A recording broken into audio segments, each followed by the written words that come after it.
2-hour and 42-minute rain delay. No delays in the offing this evening, just Ranger baseball against the Tigers. And before we get underway, let's check in with Emily Jones. Well, Buzz, as you and Tom talked about at the top of the show, that 1-2 punch of Yu Darvish and Cole Hamels, definitely a luxury for this Rangers coaching staff, and Jeff Bannister says it's definitely intentional. In the planning part of that, it obviously, like the day before, when the ability to use our bullpen a little bit differently, knowing that we have these two guys back-to-back, that the chances are they're going to give us some really good length in their start. Plus, manage games a little bit differently in the sense of how you deploy guys off the bench and what you need to do in scoring runs and trying to really win baseball games. So obviously a strategic move to have those two guys back-to-back. There you heard the thoughts of Jeff Bannister on exactly why they have that Darvish-Hamels combo going in the same, or in consecutive days, I should say, Buzz. All right, and thank you very much. Yeah, that is a luxury to have. Hey. And Cole Hamels out there tonight. Quick start with Ian Kinsler at the plate. 0-1 pitch. 1 ball and 1 strike to Kinsler. Ian, the leadoff man for the Tigers, a .292 average with 21 home runs and 62 runs driven in. 2-1. And Cole Hamels, we talked about him since the All-Star break overall this year. This is 24th start. He is 12-3. .289 ERA. That's second in the American League. A .231 opponent's average against him is up among the top 5. He evens the count now to Kinsler at 2 balls and 2 strikes. Well, Cole Hamels against these Tigers, 3-1 lifetime with a .346 earned run average. Down the right field line, but that's going to slice and go foul. Right. Nice play by the ball girl. Nice play. Well positioned, got a good break on the ball, stood up at just the right time. She was trying not to smile. Perfect. Oh, I think the young guy behind her might have had it if she didn't catch it. Another 2-2. Got him swinging. Hamels that cutter down and in. And Kinsler gone on strikes. That's how we get underway tonight. We'll take a look at the Detroit Tiger lineup. Tom's going to tell you about it. Well, you just saw Ian Kinsler. Batting second is the third baseman Casey McGee. Miguel Cabrera will bat third. Victor Martinez is the DH. He's the cleanup hitter. J.D. Martinez is fifth. Justin Upton in left field will bat sixth. Mike Aviles gets the start. First time we've seen him play center field. Casey McGee singles to center field. George Saltalamacchia is the catcher, and Dixon Machado making his big league debut as the shortstop. Well, Casey McGee, not wasting any time, took the first pitch right back through the middle against Cole Hamels, and Tigers have their first base runner. They got a low fastball down around the knees. Found a hole with that ground ball. So 1 on, 1 out. McGee at first, and Miguel Cabrera will come to the plate. Cabrera steps in hitting .310 for the year. 26 home runs, 76 RBI. Hamels gets the call strike on the inside corner. Cabrera against Hamels in previous matchups. It's all gone Cabrera's way. He's gone 8 for 15. It's a .533 average.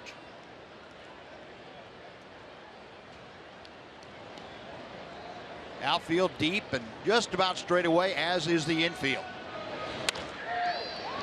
Foul ball. Hamels pounding Cabrera inside. We'll take a look at the Ranger defense while we have a second here. It's brought to you by Chicken Express. Jurickson Profar, the start in left. He's joined by Ian Desmond and Shin-Soo Choo in center and right. Moreland, Odor, Andrews, and Beltre around the infield with Jonathan Lucroy behind the plate.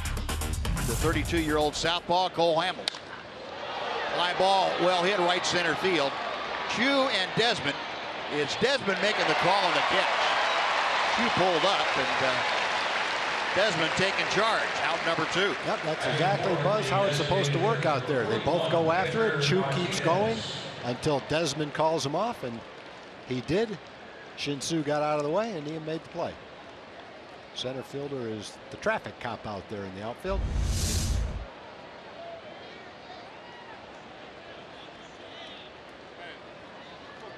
Ian, you could see him calling for it, and he was finally close enough to Chu that Chu could hear him calling for it. No, well done defensively for the Rangers. 2 outs, and Victor Martinez, the switch hitting designated hitter. Martinez having another solid offensive year. And he pokes one out to Rougned-Odor. Skimmer out to the second baseman, and that'll do it. Oh, 1 hit for the Tigers, a strander runner. We've gone through half the inning of play. The Tigers nothing, the Rangers coming up on Fox Sports Southwest.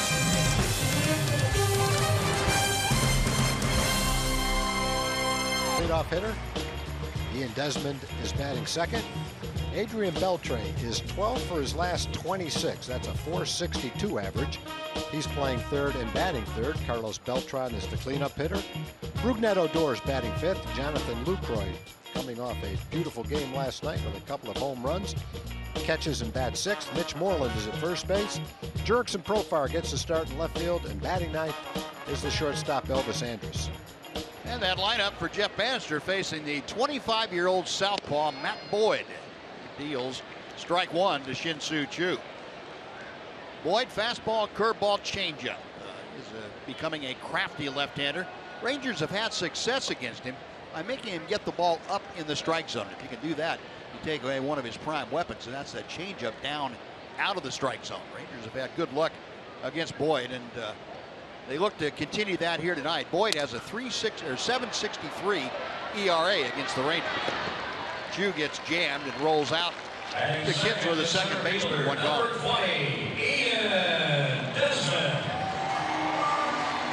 And that'll bring up Ian Desmond.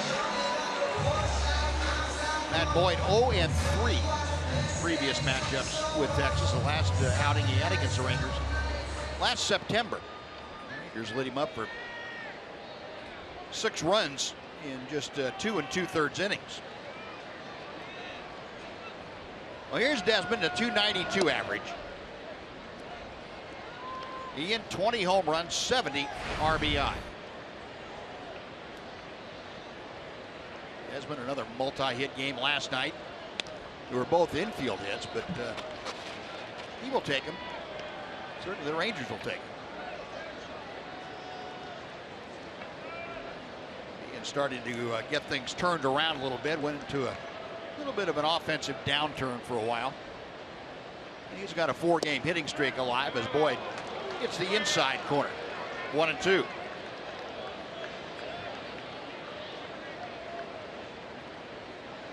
Desmond's 2-hit game last night, his 43rd multi-hit game of the year. It's good for a tie for 3rd in the American League.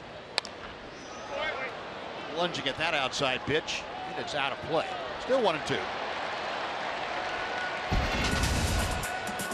Tiger defense tonight. Upton Aviles in center. And J.D. Martinez in right. Cabrera and Kinsler on the right side. Machado and McGee on the left side. With Jared Salt, Lamakia catching. Dixon Machado just called up from AAA today, and for the injured Jose Iglesias. Machado will tell you a little bit more about him. He came up very briefly last year. He is one of the better prospects the Tigers have in their minor league system. There he is out there at shortstop. Still 1 ball and 2 strikes to Desmond. Now 2-2. Ian continuing to swing the bat well here at home. He's a .272 hitter in the last 47 games at Globe Life Park.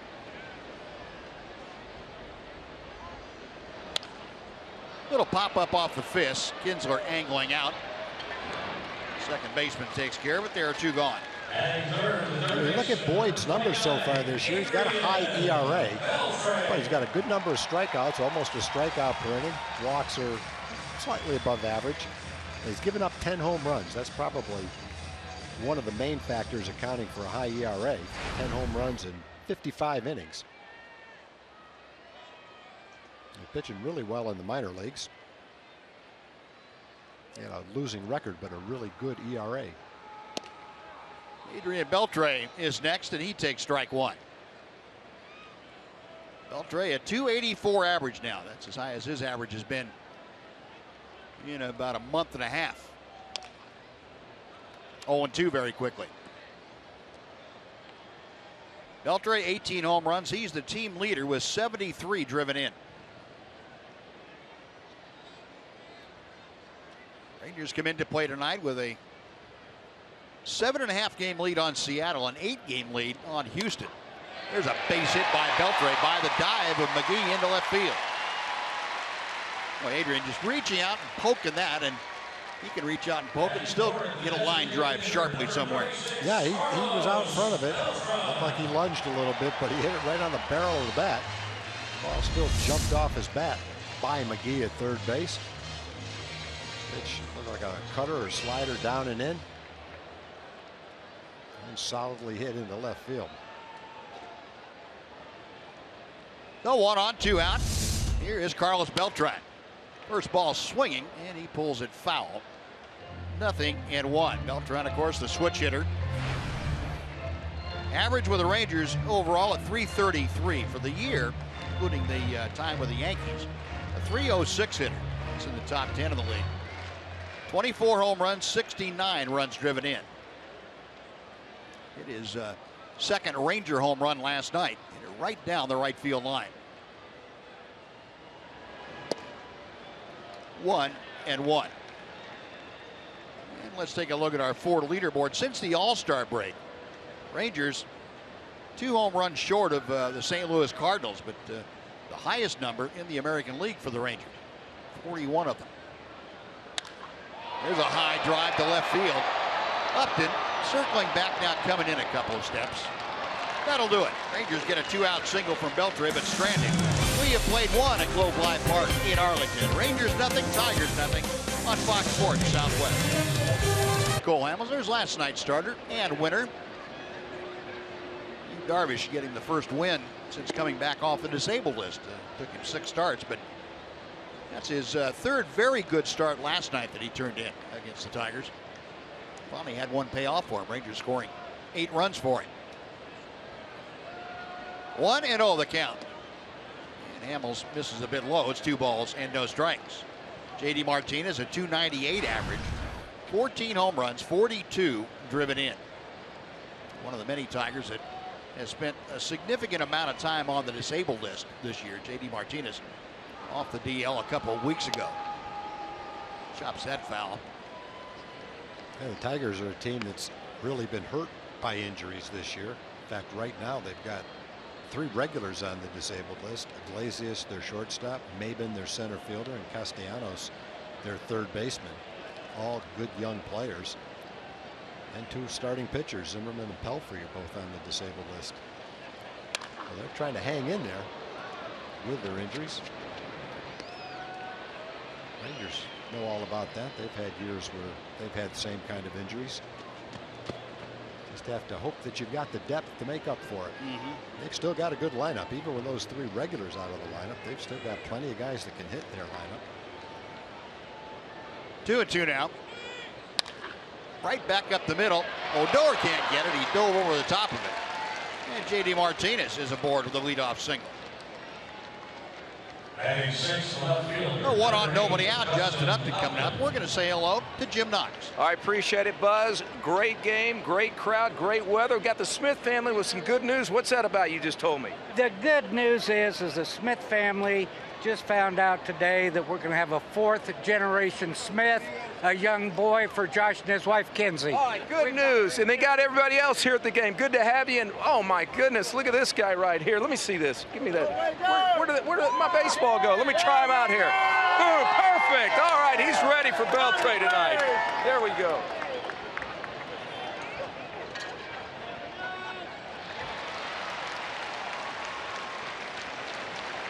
Justin Upton not wasting any time. He skies out to Jurickson Profar in left. Batting 7th, A 1-out now with Martinez still at first. And Mike Aviles will come in. And Profar gets his first action in left field this evening. Erickson making his 5th start overall in the outfield defensively for the Rangers.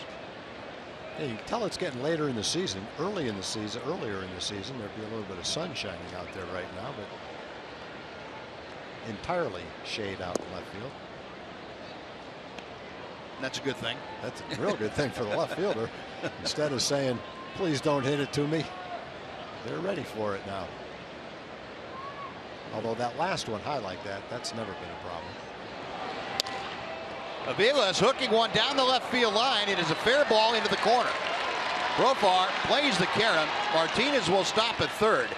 Avila's into second with a 1-out double.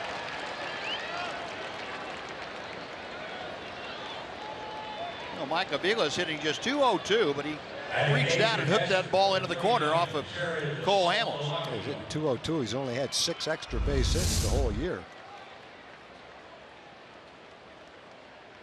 He got pretty much the same kind of a pitch that Adrian got. Adrian hit his between short and third for a base hit. He got it up in the air and hooked it right down the line.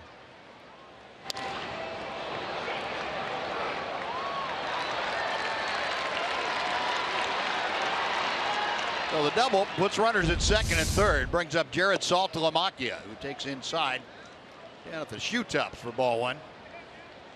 Saltalamacchia, of course, the former Ranger.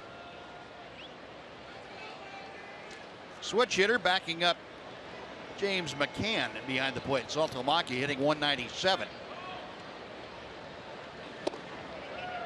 Check swing, and the cutter missed inside. The appeal down at first. Brian Knight said no swing.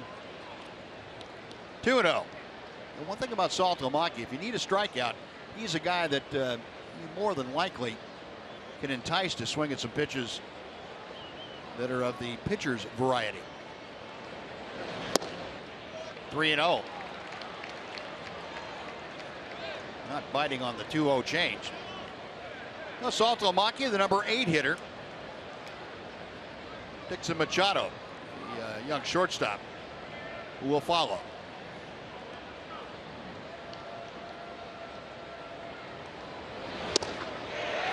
Got the green light 3-0, and Hamels got him to pitch, swinging a pitch down and in.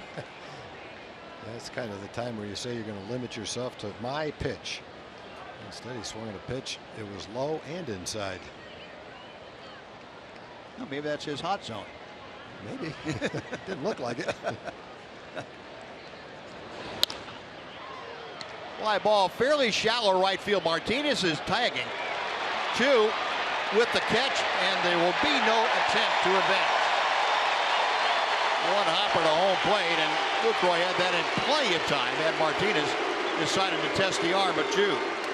Yeah, when Shin-Soo can get behind the ball like that and get his momentum coming forward, he's got a nice, smooth, strong arm. Generally pretty accurate. That's something that an advanced scout would know, and that's why J.D. Martinez didn't try to score on that. Showing his pitching background. So Saltalamacchia swung at ball 4 on the 3-0 pitch, and then popped up, and the runner's still at third. So good job by Cole right there. Was that ball 5 that he swung at? That might have been a strike. Well, here's Dixon Machado. I said Dixon Machado is making his major league debut. Thanks for correcting me on that, Buzz. He's making his season debut for the Tigers. Yeah, that's what I thought you meant. Well, you got to mean it and say the same thing you're thinking about. Little tapper foul, 0-2. Well, jumped ahead 0-2. Make a good pitch here and get out of a jam. Machado coming up from AAA Toledo. He was a .266 hitter. Not a lot of power, but has some speed. 0-2 pitch from Hamels. Got him on the fists again. A little roller foul.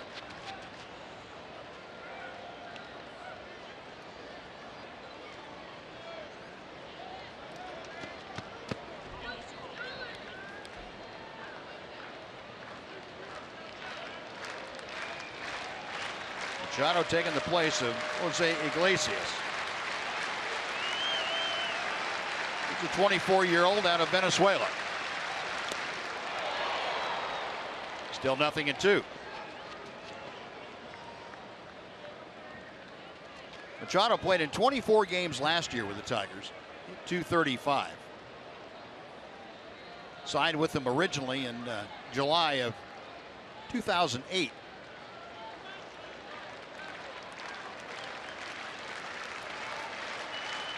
J.D. Martinez at third, Mike Aviles at second. Breaking ball, trying for the back door. Couldn't quite get it. 1 ball, 2 strikes. Well, Cole Hamels trying to work around a J.D. Martinez single and a Mike Aviles double.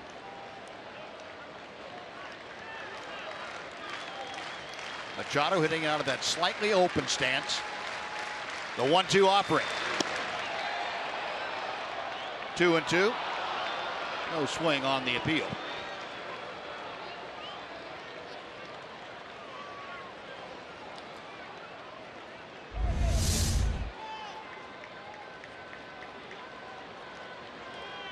Thought about it, started to swing, but he definitely stopped. Okay?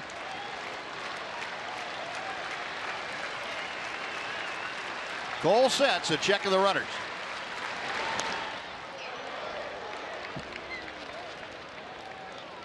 Machado not afraid to turn it loose. He been up there hacking.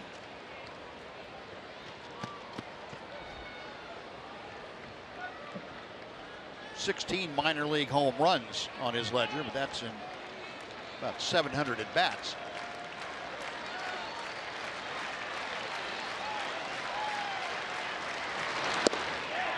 A little bit low.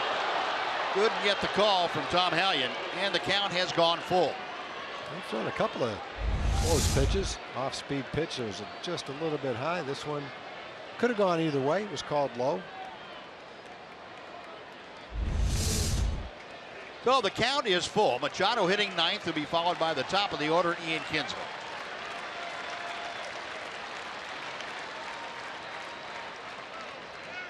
Jonathan Lucroy and Cole Hamels trying to get together on the 3-2 pitch. Kinsler getting ready in the on-deck circle. Now the payoff pitch. Couldn't get him to offer at that, and it's ball 4, loads him up. That's a decent job by Dixon Machado. Young kid and coming up for his first at bat of the season, second and third. Gets behind in the count and then laid off some tempting pitches. Borderline strikes didn't offer at him. Pretty nice job of earning that walk.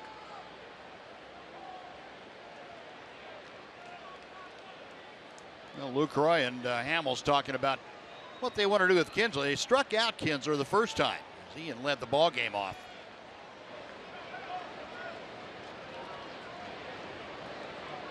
Kinsler, though, 62 runs driven in. That's third on the Tiger Ball Club. So a very dangerous hitter in run producing situations.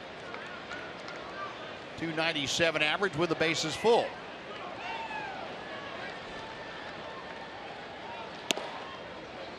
One and 0. Looks like one of those pitch sequences the last several hitters where Cole was not quite able to execute the pitches he has in mind. We've seen Cole go through stretches like that in some games, and get out of it, everything will go back to normal. Right off the end of the bat, Hamels able to glove it, and over to Moreland with the underhand flip. That'll do it. Nice defensive play by Cole Hamels. The Tigers leave him loaded on a couple of hits and a walk. We played 1.5. Are scoreless in Arlington. Hint of a breeze out of the north, so very dry conditions. Rougned Odor starting things off. And Matt Boyd drops in a curveball for strike 1. Odor, Lucroy, and Moreland, the first 3 to face Matt Boyd here in the second. Rougned had that 271 average. He has had good success against Boyd, as you can see. Chops that next pitch foul. Of course, Odor's had good success against the Tigers, period. This year, Odor's 8 for 19 against Detroit pitching. And a career .339 hitter.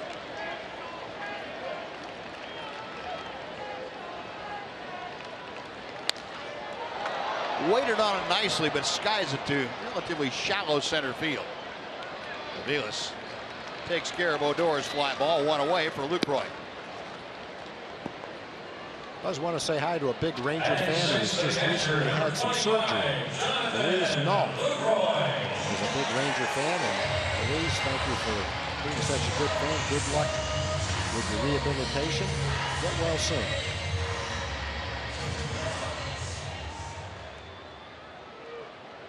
Oh, one away.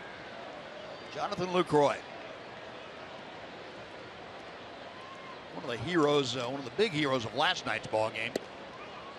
And another multi-home run game, his second as a Ranger. His 8th in his career. Hitting .303 in a Ranger uniform. One ball and one strike. He is our TXU Energy power player to watch tonight. Jonathan Lucroy. There's that average we were talking about. 6 home runs since joining the Rangers, the most in the American League. 11 RBI. That's tied for 3rd in the AL. .679 slugging percentage. And he has done it all for the ball club.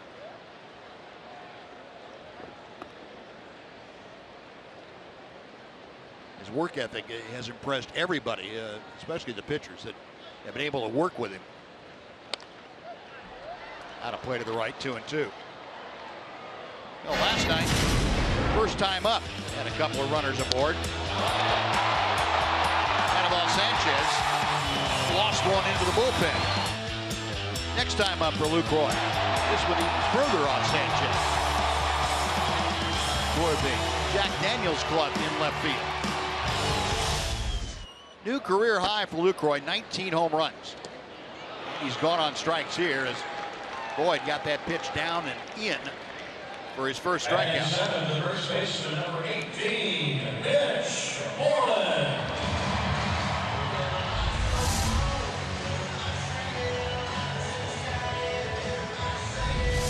Hard slider,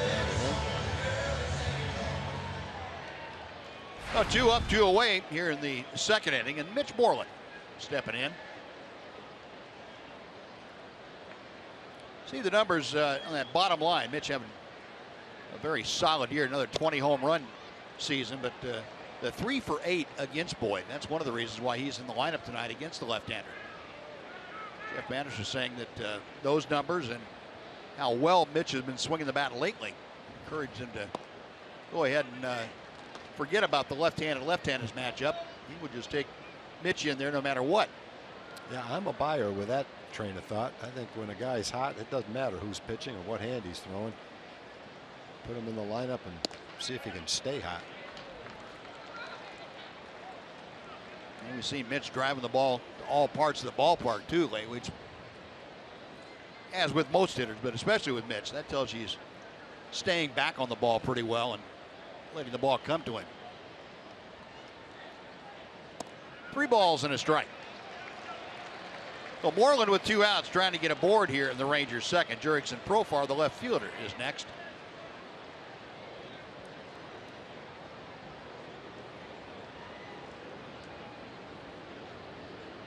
Boyd with the 3-1. Ripped to right. That is headed down into the corner. And Moreland going to have another hit off of Matt Boyd. This one a ringing double. And the one thing that gets a pitcher in trouble when he faces a guy as hot as Mitch is getting behind in the count and let him narrow down the pitch to a fastball. And Mitch got in that position that time. Got ahead in the count. Got his pitch. Only thing he didn't do is get it up in the air a little bit. Just hit a rope on a line.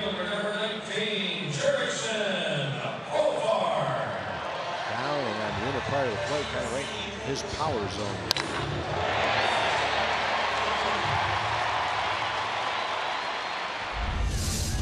No, Moreland with the second Ranger hit of the night. A double for Mitch. He's in scoring position. And Profar swings to the first pitch and pops it up. Kinsler and Cabrera. It's he and Kinsler, and that'll do it. The Rangers get a 2-out double, but leave Moreland at second base. We've gone through 2 innings of play at Globe Life Park. No score. Ditto Tires. Be one of the first 15,000 fans to come out to the Rangers-Tigers game tomorrow afternoon and collect this one-of-a-kind bobblehead. Find your tickets at TexasRangers.com. Remember, remove Beltre's helmet at your own peril.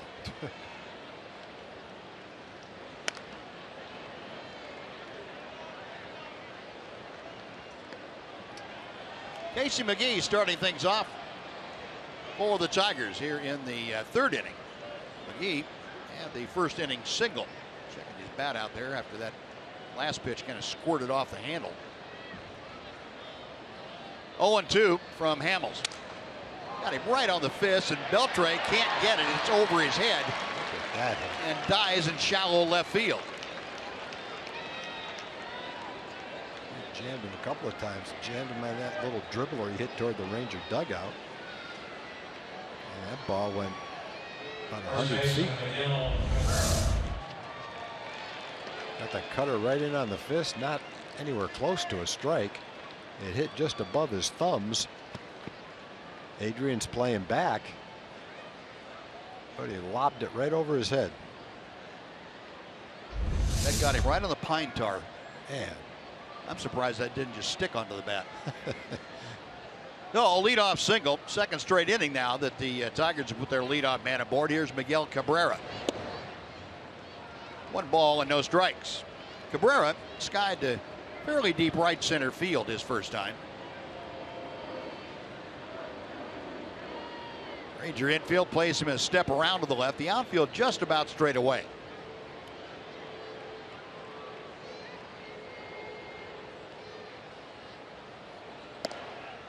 Changeup floats in from Cole Hamels. 1-1. Hamels has been one of the Rangers to induce some ground ball double plays this year. 14 of them turned behind Cole so far. And Cabrera has the opportunity to ground into double plays a lot. He has grounded into 18 of them this year. That's the third most in the American League. It's out of play, and the count moves to 1-2.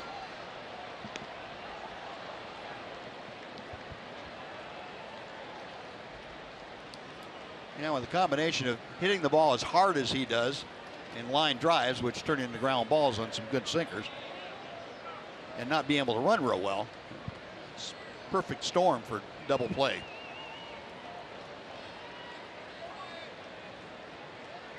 Hamels with a 1-2 pitch.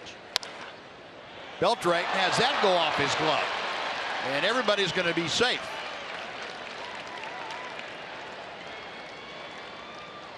Well, it was a hard hit ball. Took a tough hop. He just gets so used to Adrian catching everything that comes his way. It's almost a surprise when he doesn't make a great play. The ball was kind of a hooking line drive. It wasn't a short hop. It bounced quite a ways out in front of Adrian. He's got it gauged. Just couldn't get it in his glove. Hit off the side of his glove. We'll wait and see the official ruling from Steve Weller, the official scorer tonight.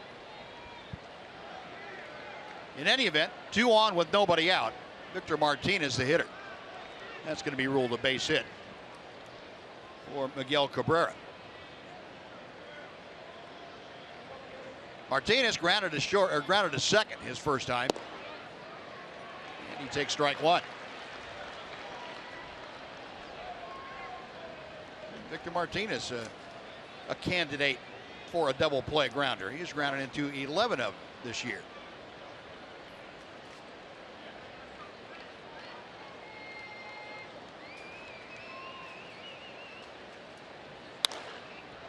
Not on this one as he pops it up into shallow right.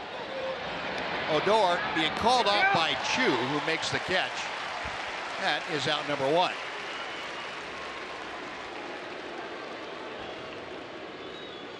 So first and second, 1 out now. J.D. Martinez coming up. And before he does, let's send it over to Rick Renner for a Chevy game break.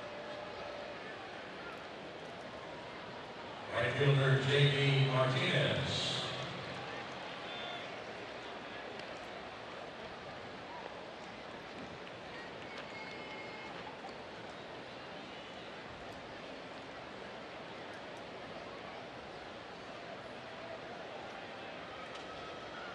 All right, Rick, thank you. Well, the Yankees are trying to get younger. Looks like they got younger today. Sure did. One thing to get young, but with all the trades the Yankees made, they've got some good players to do it with over the next coming 2 or 3 years. Had some pretty good prospects of their own, and they acquired a handful of really good prospects, more than a handful, a couple handfuls of them. Yeah, the analysis after the trade that I read said the Yankees went from middle of the pack as far as prospects in the minor league system to having 9 top 100 prospects. That's pretty good. Elvis trying to go to third. They get to fourth. As Adrian got back to the bag in time, and Casey McGee forced at third. The Rangers have that chemistry at short and third, and probably 2 or 3 times a year you'll see that play. It's going to be very tough to throw from there and get a force out at second. No chance at first. And a lot of times the third baseman will go for that ball. There'll be no one to cover third base. Adrian took a step. He's anticipating this throw because he can kind of think right along with Elvis. He's going to have a hard time getting a force at second. The only plays at third. I'll get over there and play it like a first baseman. So good heads up play that you see the Rangers make 2 or 3 times a year. Don't see that made that much against the Rangers. So that's something they've got going very well for them, that chemistry between the two of them. Yeah, and I guess part of that is Adrian being able to judge whether he can get to the ball, and if he can't, he knows that Elvis is going to be there. Yep. No, 2 outs now. Justin Upton takes a breaking ball that swerves in the strike zone. 0-1. Upton skied to left field his first time up there. Facing Cole Hamels, a very familiar foe for Upton. He's gone 11 for 38. 0-2. Hamels again trying to work around some difficulties. Gave up 2 hits last inning and had runners at second and third, and 1 out. Got out of it unscathed. This inning, first and second, nobody out. He's gotten the next 2 and trying to get up to cap off another inning of scoreless ball. To right field, Chu has this one measured, and a nice job again by Cole Hamels. Good defense behind him, and the Tigers strand a pair. After 2.5, Rangers nothing, Tigers nothing. It's 15th at TexasRangers.com. Elvis Andrus, the number 9 man, leading things off here in the Ranger third. Scoreless ball game. Andrus then back to the top of the order against Matt Boyd.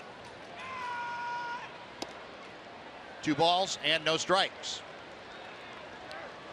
Elvis at .292 for the year. 4 home runs, 50 RBI. He has gone 2 for 5 against Matt Boyd in previous matchups.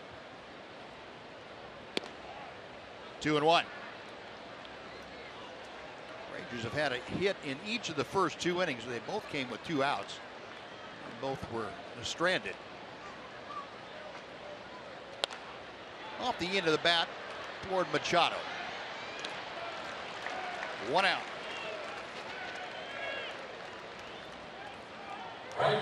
Dixon Machado with his first opportunity to field a ground ball tonight. Shin-Soo Choo coming up for the second time. That's a good opportunity for Machado to come up and get some playing time, show what he can do. With Iglesias going on the disabled list, he should be in line to get some pretty regular playing time there.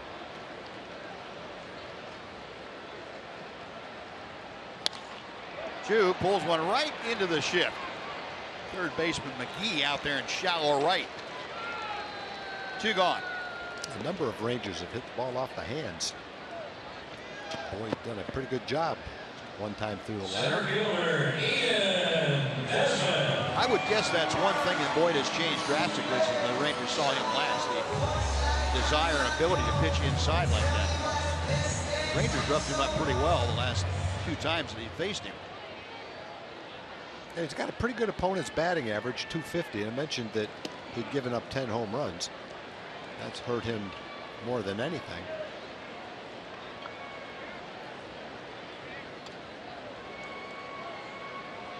Ian Desmond had a pop out to second base his first time.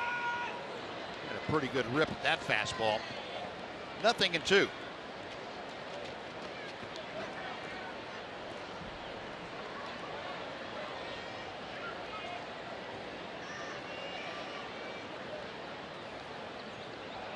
First time that Ian Desmond's had a chance to face Matt Boyd. 1 ball, 2 strikes.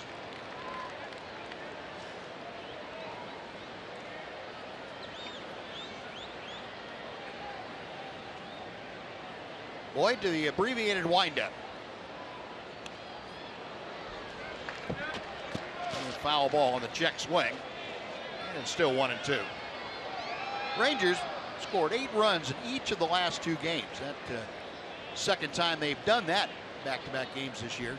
Last time was also against the Tigers back in May of 7th and 8th in Comerica Park. Reaching out, poking it to left. Upton coming on and makes the grab. It's a 1-2-3 inning. So Rangers gone in order. We have finished 3. We are scoreless at Globe Life Park.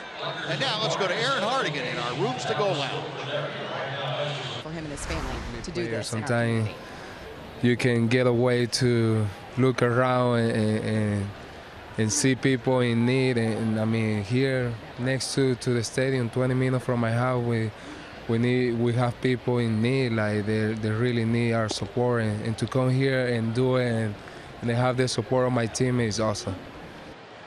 I know I sound like a broken record when we talk about this stuff, but these guys really do so much, not even, in the off season, but during the season, taking time out of, their preparation for games and different things like that. Robinson and his family definitely among those, and it really is cool to see those guys take time out of their days, even on a game day, to do things like they did today. All right, Emily, thank you. That's great stuff. And in the community, the Rangers very well aware of the impact they can have, and they are all very supportive of the community. Well, Michael Vilas draws the leadoff walk here in the 4th inning. A 3rd straight inning now that the Tigers have put their leadoff man aboard. For Cole Hamels, his 2nd walk of the night. Yeah, Cole had to pitch out of a jam in the 3rd inning, 2 straight singles with nobody out. Tigers have left 6 men on through 3 innings, so he's been in trouble working out of jams. Hoping for a double play grounder right here from Saltalamacchia. By the dive of Beltran into left field. Avila is going to 3rd. Here comes a throw from Profar that got it. That's running yourself into an out. Yep. Thank you very much. Thought he was going to take advantage of Profar in left field, and Profar had a little surprise for him. A 1-hop strike to 3rd base. You don't want to be thrown out at 3rd base with 2 outs or nobody out.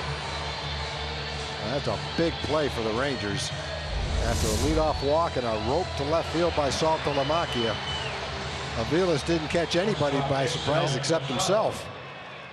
Yeah, he was trying to decoy Profar going around 2nd base, acting like I was going to pull up and then try to take advantage of the young left fielder. He said, no chance. On the money, the tag applied by Beltre, and that is a big out, number 1. Saltalamacchia at first now. There are times where you can catch an outfielder by surprise and maybe take the extra base. Avilas thought that was the opportunity. You've got a kid that hasn't played a lot of left field, but got a heads-up ball player out in left field. He knew what was going on. Nice try. Probably had a better chance working with a guy who'd been out there a long time and kind of got used to guys stopping. Exactly. 0-1 the count to Machado. Dixon Machado drew a walk back in the 2nd. He's thinking, what was that guy thinking? You think I've never played before? Yeah. I can't believe he did that. That is out of play. It's 1-2. Well, if you're Cole Hamels, that's an out that you didn't expect. And that's a nice little bonus for you. Yeah, and so far, Cole has been able to wiggle off the hook in 3 of the 4 innings. Tigers have had him on the ropes, and Cole's been able to make the pitch and get some plays behind him to prevent any damage. 2-2. What a gorgeous sunset to the west here of Globe Life Park. Beautiful evening, a little bit different than 24 hours ago.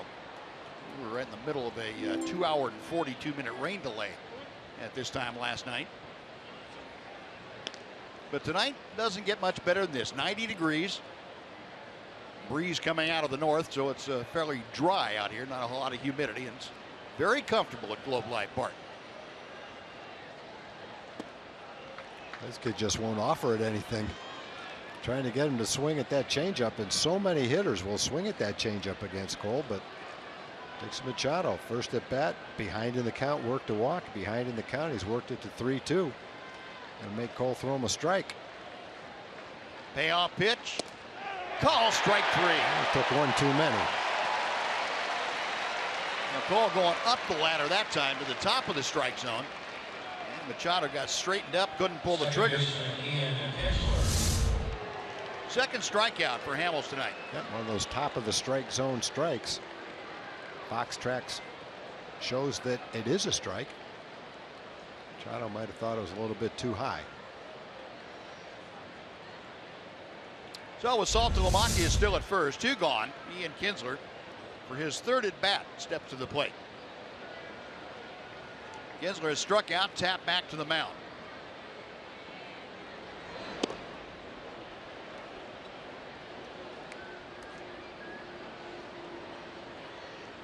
Ian with that average now at 291 for the year. Having another solid year as a leadoff man for the Tigers.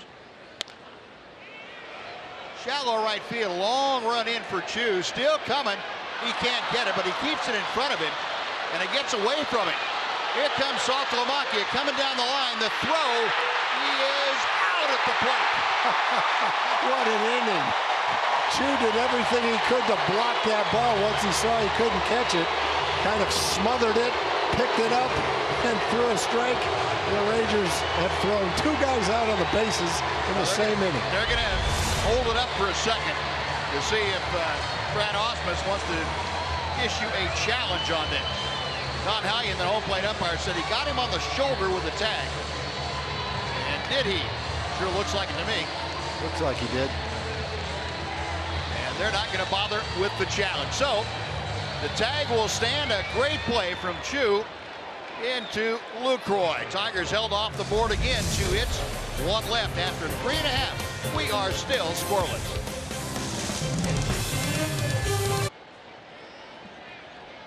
Well, the Rangers come to bat here in the bottom of the 4th inning. Still a scoreless game. Adrian Beltre looks at strike 1. Cole Hamels, living on the edge, has gotten some very good defense behind him. A couple of Tigers thrown out on the base paths last half inning. 1 at third and 1 at home. Keep this ball game scoreless. Adrian and a solid base hit to left his first time to the plate. Big swing on that fastball and fouled it straight back. Adrian going to knock the dirt out of his cleats. Usually means he thought he should have hammered that pitch.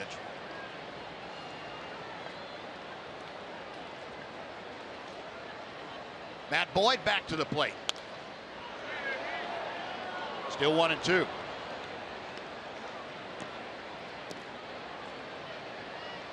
Adrian, average continuing to climb, now up to 286. That's as high as his average has been since the first day or 2 of July. Right center field. J.D. Martinez angling in. 1 gone, and Carlos Beltran will be next. Boyd has done a nice job so far in this game. 1 out into the 4th inning of making his pitch hit off the bad part of the bat. Rangers have only hit a couple of balls hard. The double by Moreland, single by Beltre was hit hard into left field. It's a nice job so far by Matt Boyd. First pitch to Beltran. Carlos takes that for strike 1. Beltran, a fly ball to left that ended the Ranger first tonight. Carlos, a 3-game hitting streak going. He's gone 4 for 12. He's had hits in 7 straight starts. as he takes outside.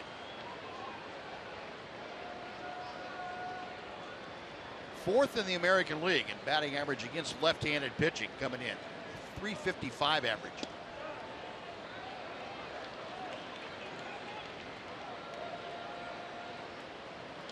Boyd showing the ability to change speeds and have command of the strike zone no matter what he's throwing.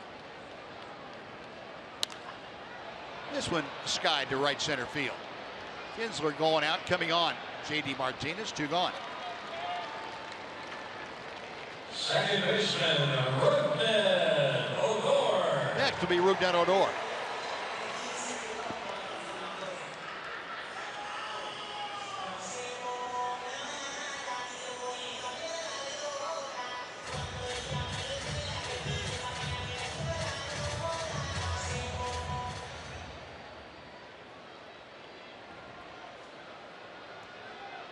Odor, a fly ball to Mike Aviles in center. And he goes after the first pitch, pulls it just outside the bag. It is 0-1.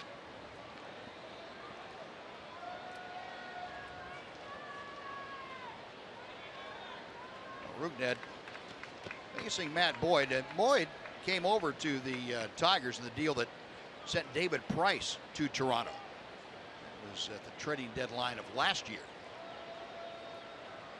Went 1-4, did Boyd, with the Tigers last year. Gets Odor to pop this up on the right side of the diamond. Cabrera, arms outstretched, makes the grab, and it's another 1-2-3 inning. Boyd now has retired 7 straight Rangers. We've gone through 4 innings of scoreless baseball at Globe Life Park. Rangers and Tigers at 2. Cole Hamels is living on a razor's edge.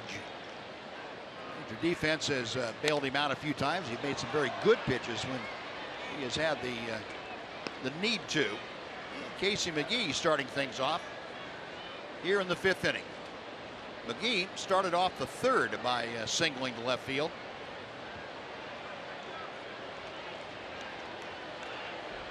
Oh, 1 pitch to him. He's going to be 3 for 3. This is the 8th base hit for the Tigers against Hamels. Casey McGee's trying to show people that he should have been in the big leagues this whole season. He was one of the best hitters in the International League. 37 doubles, 322 average. Done some nice things in the big leagues over his career as well. It took him a while to get back up here, but trying to cash in on the opportunity, it looks like. But it's getting interesting to see if Cole can keep pitching out of these jams. It's been one right after the other. This is going to be interesting. This is the 3rd time now that Cabrera has come up with somebody on base. And that is not generally a formula for having success against the Tigers. If you're able to keep people off base in front of Cabrera, then you might have a chance. But you keep living dangerously like this, normally it's going to catch up with you. In Cole Hamels' case, he has the ability to make that not true, but you hate to tempt fate that often. Cabrera, last time up, smashed a single off the glove of Beltre at 3rd. 1 out of 2 tonight. There's a base hit to right center field. That is up the alley. McGee around 2nd will motor into 3rd. Runners at the corners, nobody out here in the 5th inning. Cole's trying everything he's got out there, and the Tigers have just given him a rough time so far tonight.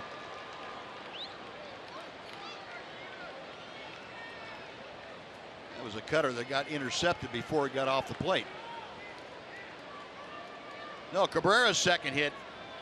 9 hits now for Detroit. Victor Martinez, the hitter. The Rangers will play the middle of the infield at double play depth, maybe a step in closer. Softly hit ball. They still might have a shot at McGee at the plate if they deem that necessary. Changeup floats wide. It's 1-0 to Victor Martinez. Martinez has grounded to 2nd and flied to fairly shallow right field.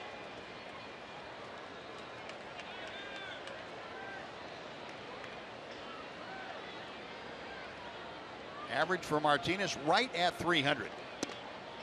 2-0.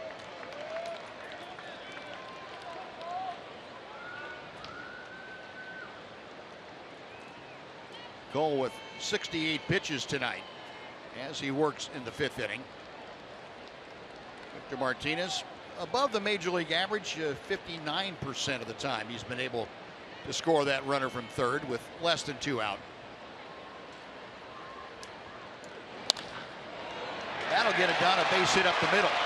McGee scores, stopping at second Cabrera. The Tigers take a 1-0 lead here in the 5th inning. It's a combination of taking some good swings and finding a lot of holes. Occasionally you like to see one of those ground balls go right at somebody, but so far in this game most of them are finding holes. Took 2 throws from the outfield on base hits to get runners trying to advance in the last inning to get out of it. A couple of bloopers fell in. Most of the ground balls are falling in. Sooner or later one's going to be hit right at somebody and get a double play. Yeah, you just hope it's this game. Yeah. Believe me, if you're standing out on the mound like Cole Hamels, you're wondering if it's going to be this game. No, 3 consecutive singles open up the 5th inning. A run across first and second for J.D. Martinez, who has singled and grounded into a fielder's choice. At the knees for strike 1.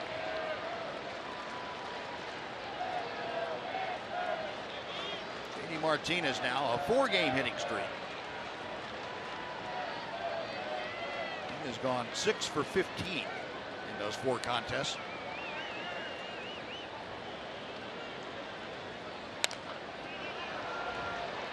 Oh, and 2.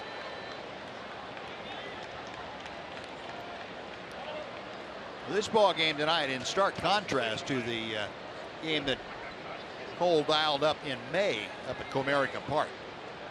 That may have been the best game that he threw all year long. He shut out the Tigers for 7 innings on just 1 hit, walked 2 and struck out 9. And well, you could probably count on one hand the number of hard hit balls in that game. Even he was just masterful that night.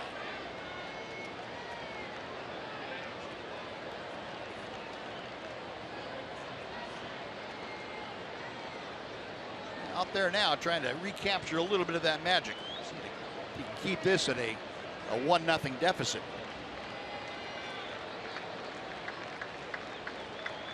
A ball and 2 strikes.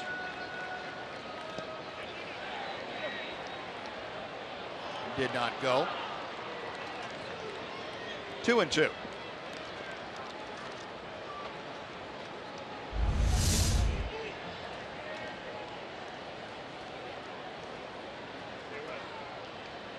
Again, Jonathan Lucroy doing a very good job of blocking that ball, keeping it right near home plate.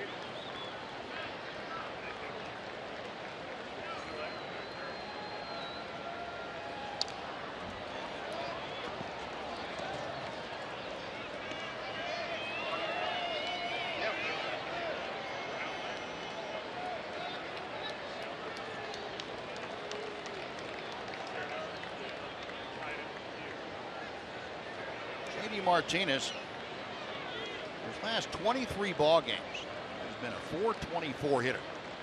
One of the Tigers that has been extremely hot. He can't stop his swing that time. He goes around, and there is a big strikeout for Hamels, his 3rd of the night. But with runners at first and second, nobody out, that is one of the best times to get a punch out. Outfielder Justin Upton.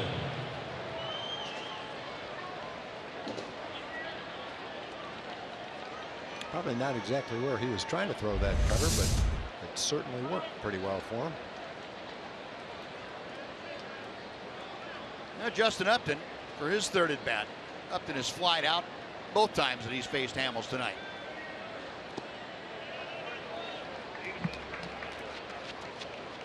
Now we'll take a look at some analytics for you from MLB. The stat of the day: how about the lowest percentage of pitches in the strike zone? And this is, it's interesting to think about this. Cole Hamels only throws 43.8% of his pitches in the strike zone.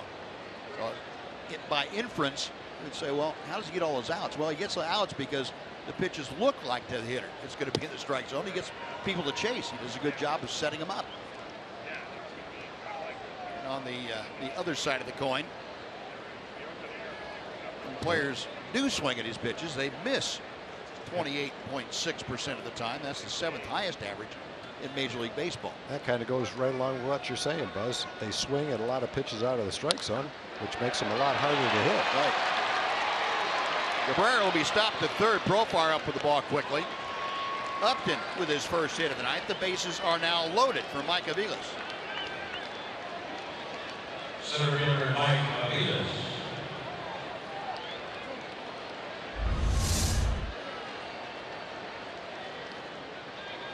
And if you're in that part of the strike zone, I think the swing percentage, the contact percentage is a little bit higher. Yeah, that's not what they're talking about when you're talking about the swing and miss rate. Not those pitches. No. 11 hits, but only 1 run. Just a double play away of leaving with 1 run after 5 innings, which you'll certainly take under any circumstances. Certainly with 11 hits, you would take it. And a possibility here. Beltre, Odor, back to normal. Good call, Tom. Just exactly what you needed. So Cole Hamels playing Houdini tonight. 1 run on 4 hits and 2 left for the Tigers. We have played half the ball game tonight. Well, Rangers playing from behind now. Jonathan Lucroy leads off the Ranger 5th. 1-0 Detroit. And Lucroy drives one to left. And it's hanging up for Justin Upton, shy of the warning track. 1 gone. Oh, 1 away. Mitch Moreland will be next. But first of all, we're going to send it over to Rick Renner for a Chevy Game Break.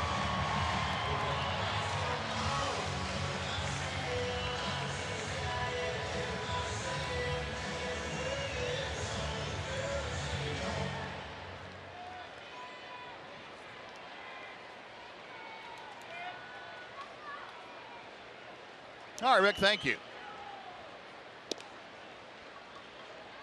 Now, Mitch Moreland, who doubled into the corner in right field his first time, takes strike 1. Mitch hit a low line drive that is shot by J.D. Martinez into that corner.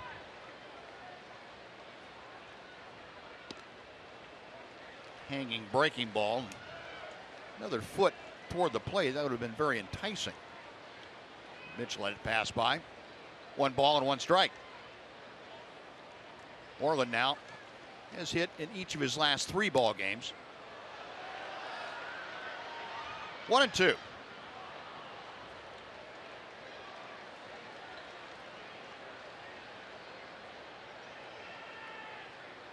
We mentioned Mitch at 20 home runs this year. This is his 3rd season now with 20 or more home runs. Of course, last year and 2013 both produced 23 home runs.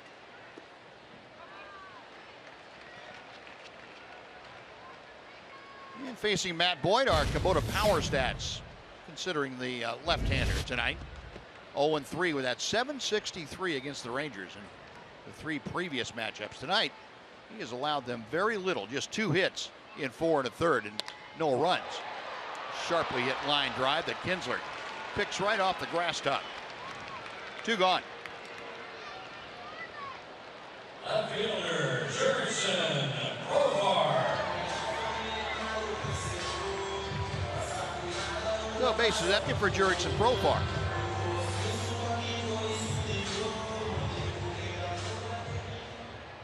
First time Profar came up, he swung at the first pitch that he saw from Matt Boyd and popped out.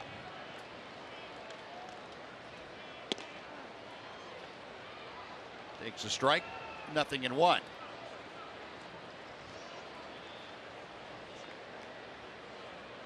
Profar has reached in 4 straight games now, either by a hit or a walk. Gone 5 for 17 with a couple of walks in that span.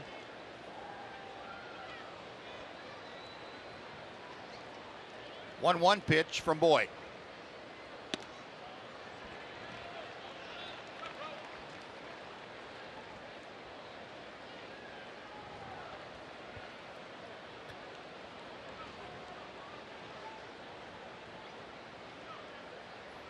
And the left-hander into the wind. And the pitch is on the inside corner.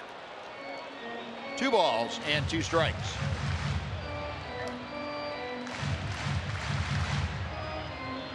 Profar, as you know, the switch hitter.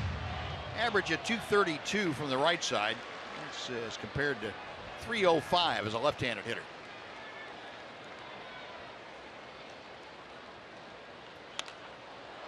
Pop foul. We'll try it again.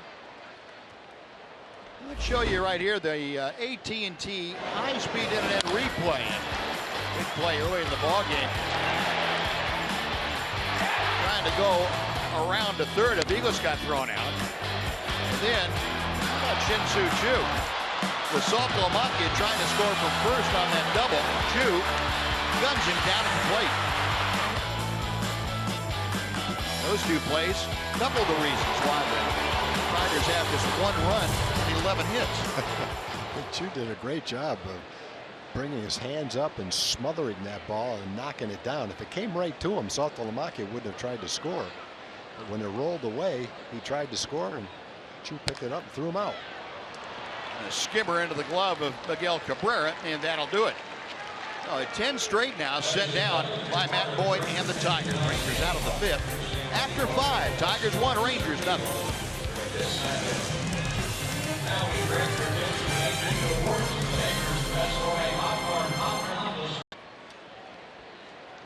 Well, Cole Hamels in search of a quick and easy 1-2-3 inning. He has not had one of those tonight.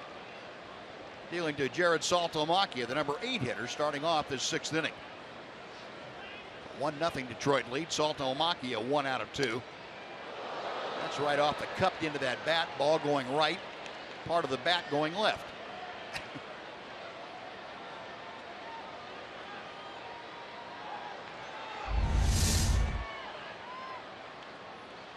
Explosion.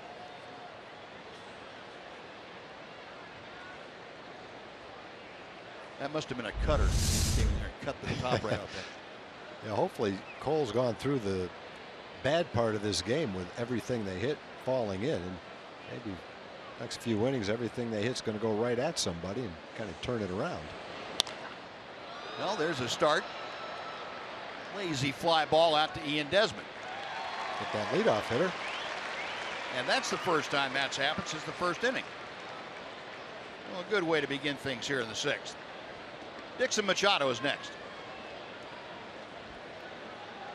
Well, despite all the traffic on the base paths, Cole only at 82 pitches, which is, considering you've given up 11 hits, not too bad. Double play and 2 guys thrown out on the bases. Machado has walked and been called out on strikes.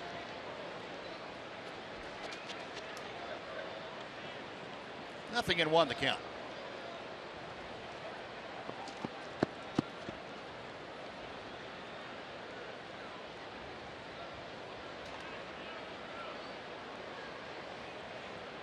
Hamels back to him. And that's line foul to the right side.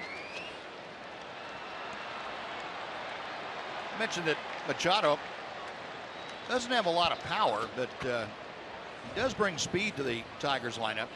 17 stolen bases this year at AAA. That was 6th most in the International League.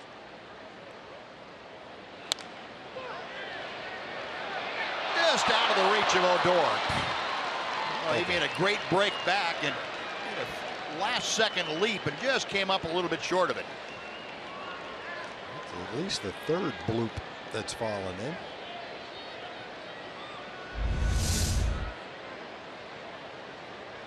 About another foot.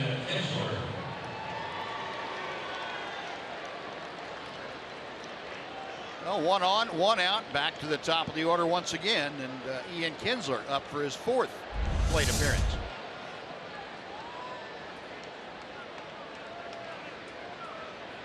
Kinsler blooped a double into right back in the 4th inning. That was when Shin-Soo Choo made that nice throw to the plate to get Saltalamacchia. Kinsler had that bloop down the right field line, the one that Machado just hit. Probably the best bloop, if you like bloopers, was one Casey McGee lobbed over Beltre's head at third base. That's at least 3 of them. Cabrera had one on the and he blooped that one in.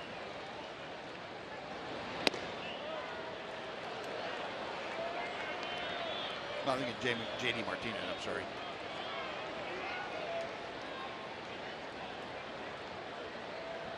Now, Cole Hamels trying to keep a close eye on Machado at first. Mentioned the speed. That's well noted by the Rangers in their scouting reports.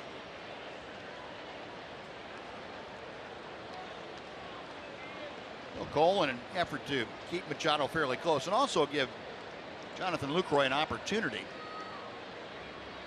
to throw him out if Machado takes off for second.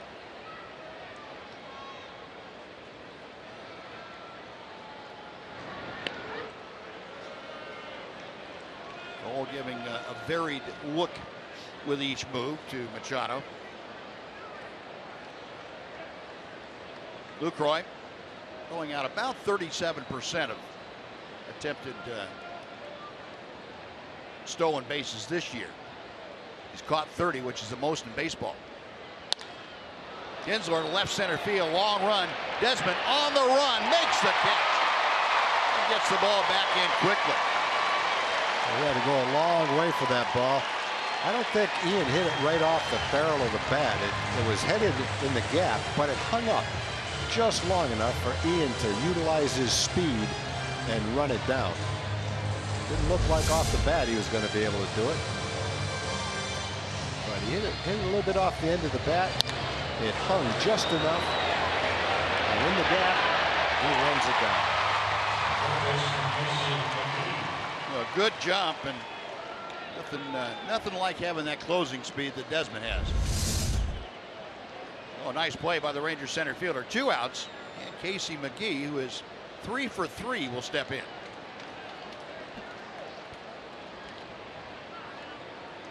McGee, all 3 singles to the left side. He has scored the only run of the ball game. That was after leading off the 5th inning with a single to left.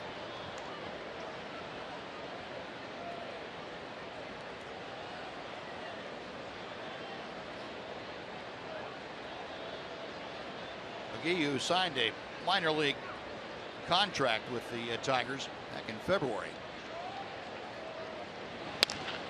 Shoots one to right. That is going to be trouble. It's into the corner.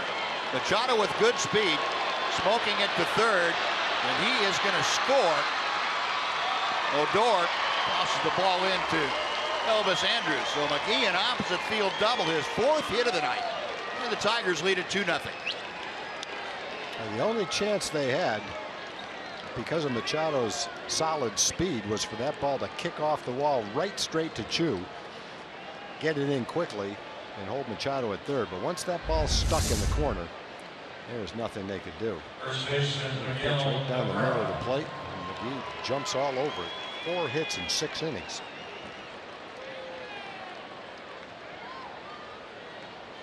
The ball kind of dying there at the bottom of the padding, and that allowed Machado the extra that he really didn't need. He was going to score anyway.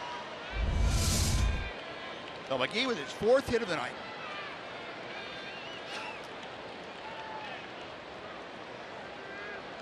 That's his first Tiger RBI of the year. He is in scoring position, and Miguel Cabrera, who is 2 for 3. Takes low. That gets away from LaCroix, and that's going to allow McGee to advance 90 feet.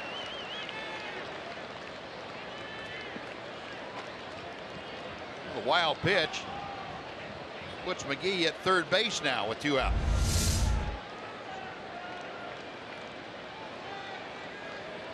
One of those breaking balls that just hops straight up in the air and over LaCroix's shoulder. Now they're going to intentionally walk Miguel Cabrera and deal with Victor Martinez.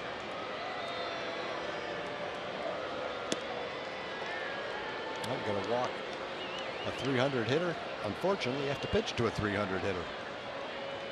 But under the circumstances, if you had your choice, then it's an easy choice to make. Nobody wants to pitch to Cabrera if you don't have to.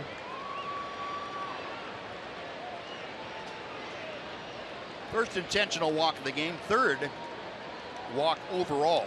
By Hamels. Doug Bocale going to put a call into the bullpen and get some action going down there. Yeah, into the 6th inning, every Tiger hitter has at least 1 hit in the ball game. 13 of them overall.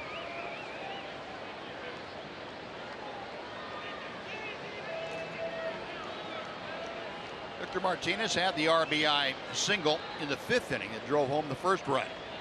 He's got runners at the corners. Ball 1 is high.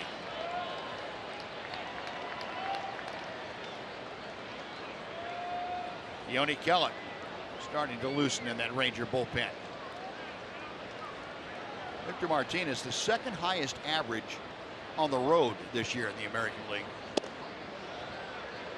Came into the game hitting at .330 away from Comerica Park.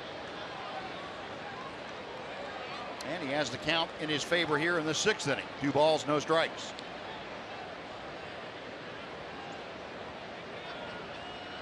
And McGee down there at third. Cabrera over at first.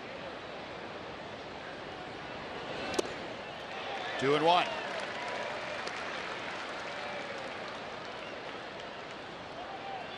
Martinez grounded out in the first, flied out in the third. His single last time up went to center field.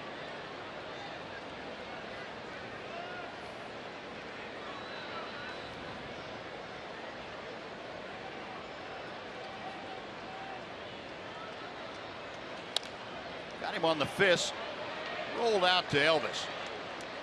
Takes his time, throws out Martinez, and that'll do it. But Tigers get another run. They get a run on 2 hits and strand 2. After 5.5, now Detroit 2, and the Rangers nothing. $1,000. You can register at any participating Sonic restaurant. Nancy, I apologize if I mangled your last name, but the spelling will be correct on the check.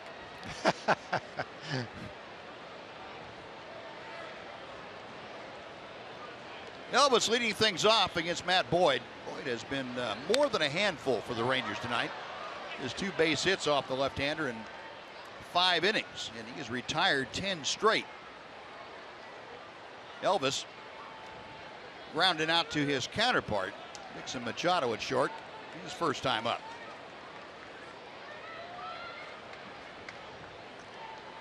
One pitch. That is out of play. 1 ball and 2 strikes.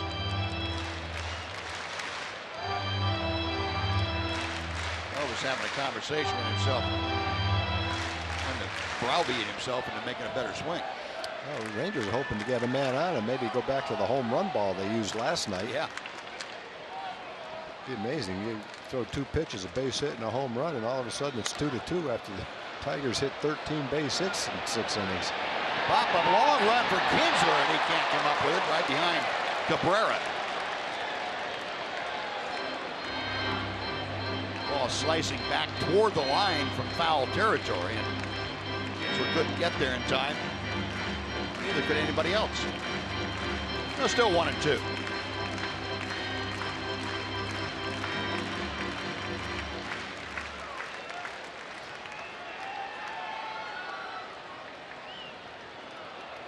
Elvis with that .291 average, leading off the Rangers' 6th inning.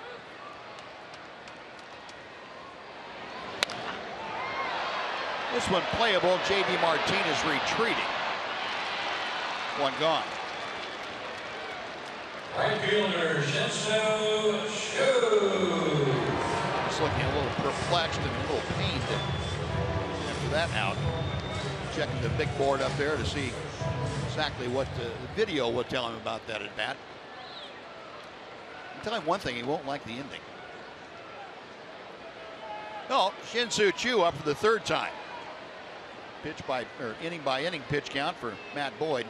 Very consistent. The Rangers have only made 3 outs on ground balls. A lot of balls in the air, but not a lot of balls in the air that have really been hit hard. Most of them have been lazy line drives and fly balls.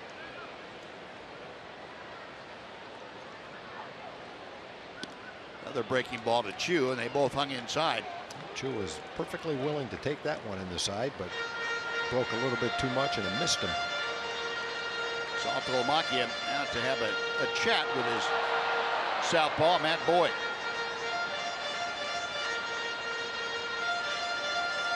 Boyd getting into a part of the game that the Tigers haven't seen him reach all that often.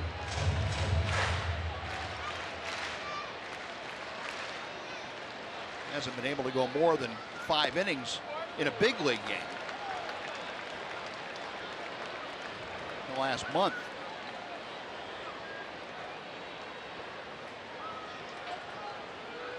Now the 3-0 pitch.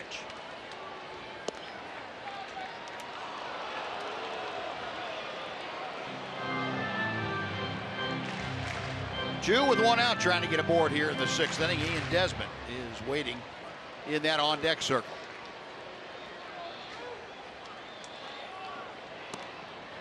Ball 4. Missed low, and Jew draws the walk. First hitter in the last 11 that has reached base. A 1 on, 1 out. Ian Desmond coming up. We're going to check in with Emily Jones. Well, guys, even though the Rangers have been getting wins, they've been having to come from behind a lot of those wins, and they're always looking for ways to improve even during a winning streak or a stretch of winning baseball. And among those, the defensive part of the game. And Ian Desmond says that is definitely something that they continue to work on. When you're taking the field and you're expecting the ball, then, it becomes a lot easier to make the play. But when, the other team's grinding out at bats and, you're out there for a while, the momentum, starts to slow down, and, it's really hard to, keep your mind engaged in every single pitch. Not to say you ever take a pitch off, but you're just not as sharp as what you'd like. So I think when, when we start playing, on all cylinders, it's going to make the rest of our game better. The defense obviously engaged tonight, 13 hits and just 2 runs to show for it for the Tigers. Hopefully the Rangers can scratch out a couple runs here to help pull Hamels' cause out, guys. Thank you, Em. Well, Ian Desmond up there with representing the tying run in this ball game. A walk, and now a chance to do some damage with just 1 swing of the bat. Ian 0 for 2. And down on the count, 0-2. Go back to the top of the inning. Ian was talking about defense, and he had a very nice play running into the gap. A ball off the bat of Ian Kinsler. Tracking that down, a big play. Pull the Rangers defensively.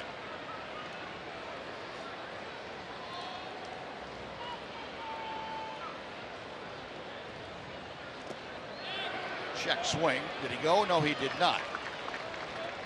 Confirmed by Brian Knight down there at first.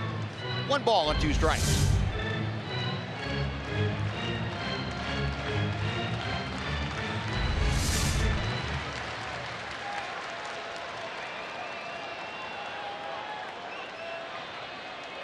Boyd peering in for the sign, picks out 1 from Saltalamacchia. Back to Boyd. To second, Kinsler turning it over, but not in time to get Desmond on the back end. Boyd just took too long to get it to second. Third baseman, Adrian The force removes Jew. Beltre. And with 2 outs now, Adrian Beltre will come up.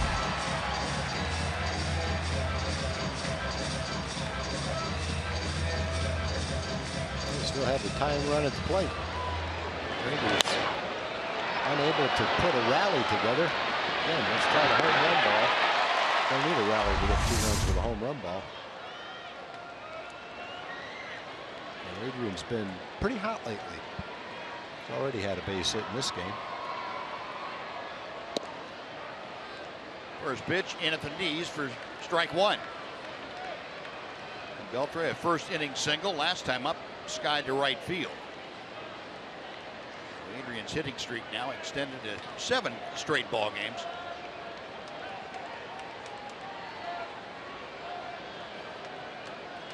Boyd to the plate.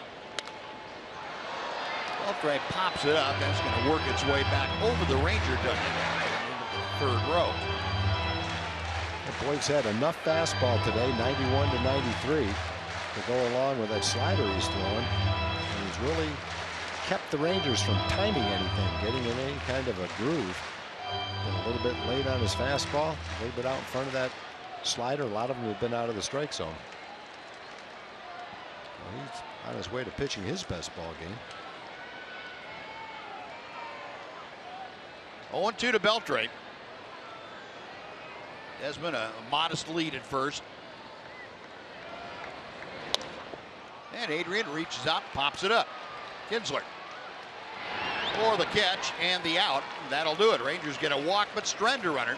We'll go to the 7th inning at Globe Life Park tonight with the Tigers leading the Rangers 2-0 on Fox Sports Southwest.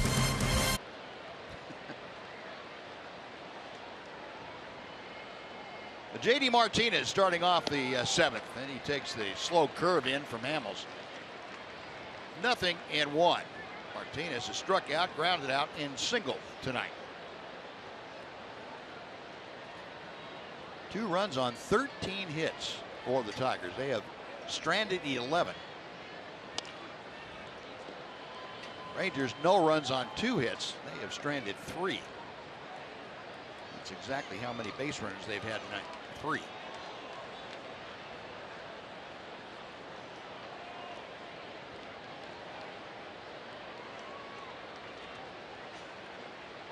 Hamels with his 99th pitch of the night. And one thing Cole's been able to do over his last 10 starts is keep the ball in the ballpark. He's only given up 3 home runs in his last 10 starts, 63 innings. His first 13 starts, he gave up 15 home runs. A little bit home run prone earlier, first half of the year. Second half of the year, not nearly as much, only 3 in his last 10 starts. Well, the Tigers just have not offered at many pitches out of the strike zone. We mentioned that analytic item earlier in the ball game, how he throws a large percentage of his pitches out of the strike zone and gets the hitters to swing at a number of them. Tonight, the Tigers have been able to lay off that pitch for the most part, and it's worked to their advantage. Yeah, J.D. Martinez caught window shopping at that high inside fastball that came back to the corner. Hamels gets his 4th strikeout. Yeah, he didn't like the call. Well, that ball was right on the upper part of the plate, right on the corner, according to Fox Tracks. That's one of those areas where you've said that hitters wouldn't be particularly thrilled to have that call to strike. They don't like it, but hey, facts are facts. Yeah. So 1 gone. Here's Justin Upton, who has a single and 3 trips.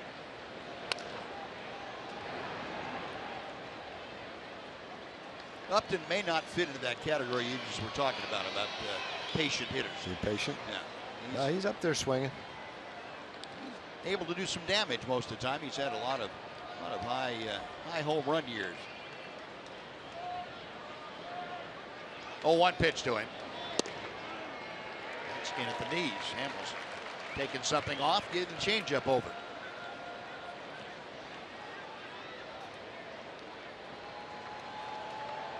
Upton with the average at 233 as Hamels comes back to the plate.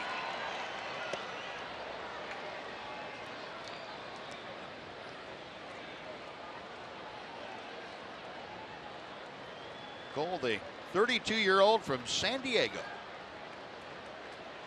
just finished up his first full year with the Rangers. 1-2 pitch. Fouled off the fist and out of play.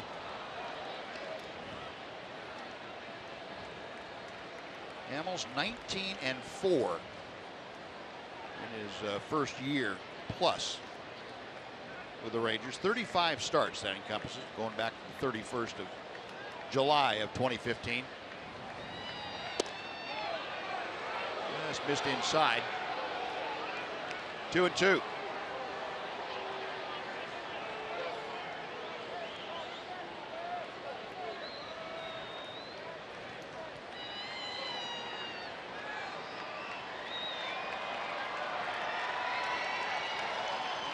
Now the left-hander back to the plate. Got him swinging. Able to pull the string, and Upton down on strikes. Back-to-back punch-outs. 5 this evening for Hamels. Center fielder Mike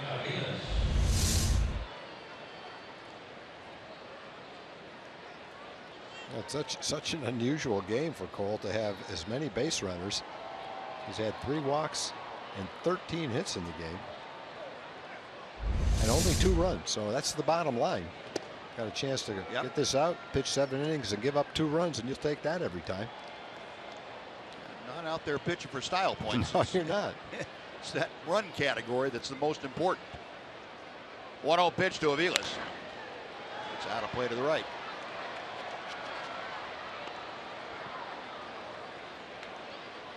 Hamels inning by inning.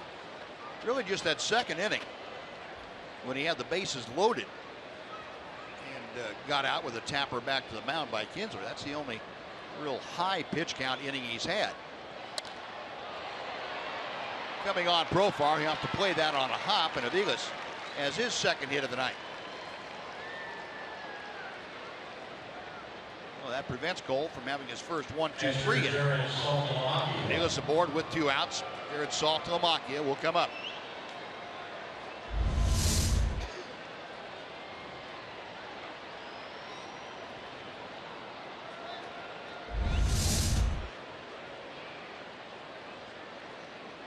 Saltalamacchia has singled in 3 trips.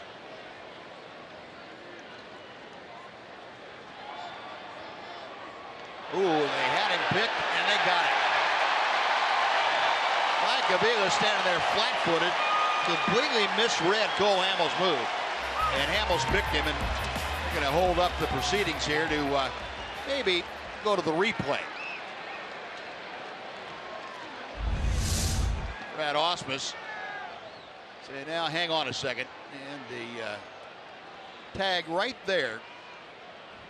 You could see Aviles' eyes. His eyes went back toward home plate like he was looking for the pitch, and then sensed it was coming to first base and tried to dive back in. After seeing that replay, I'm not really sure that this one's going to stand up under scrutiny.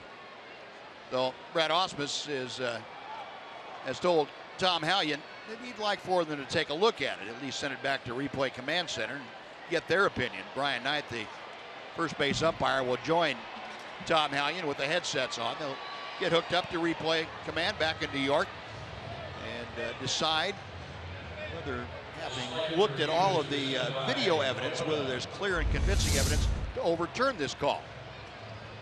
One more time with that. Tag slapped down just as the hand was getting to the bag. And I think Aviles might have gotten that hand in there just before the tag was applied. At least from this angle, it looked more like it. Hands there, the tag on. We'll see what they say in New York. Ford bringing you this Tigers Challenge.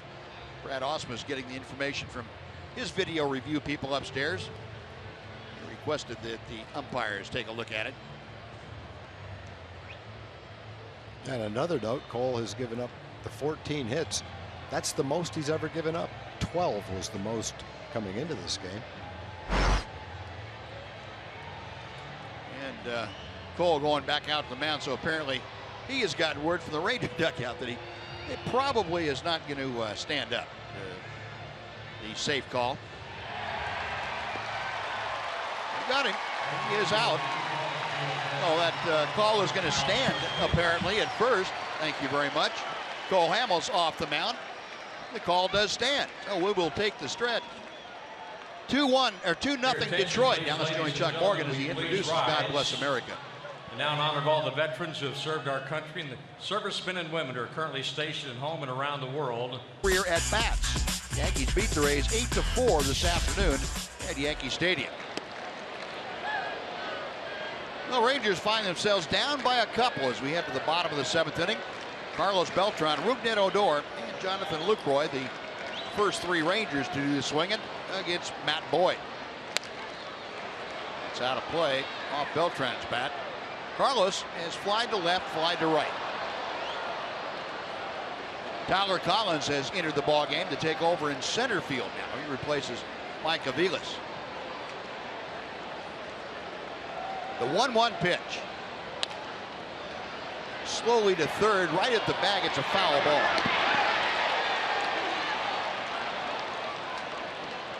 Well, Beltran will have to reverse course, come back to home plate.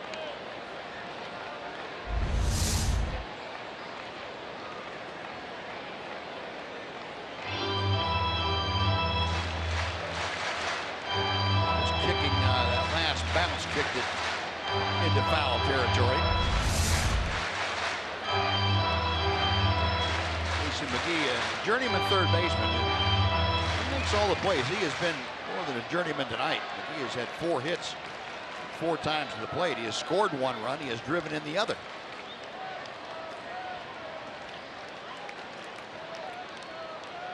Now the 1-2 pitch.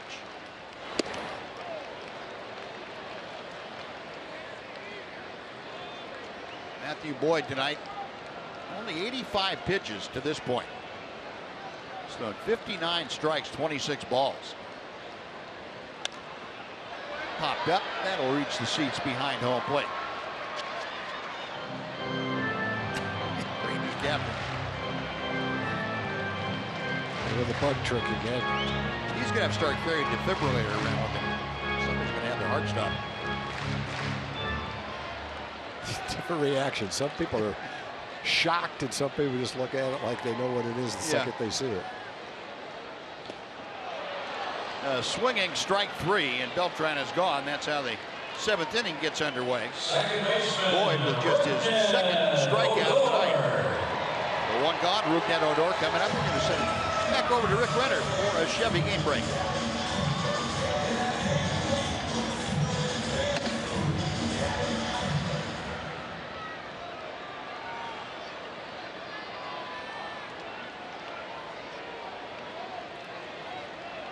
All right, Rick, thank you. Odor bluffing a bunt. That had McGee charging in from his position at third. 0-1 to Rougned, who has flied to center and popped to first.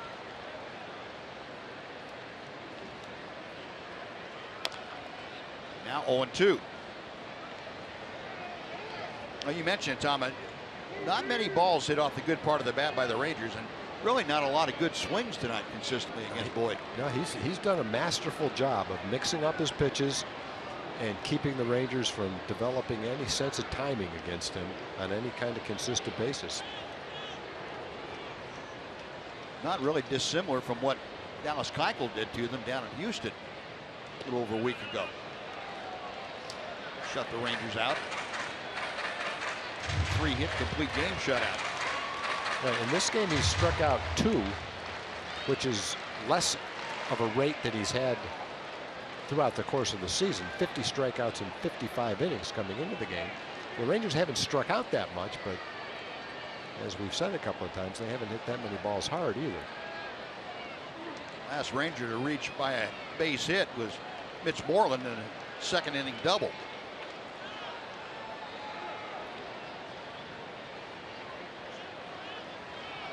One ball and 2 strikes to Odor.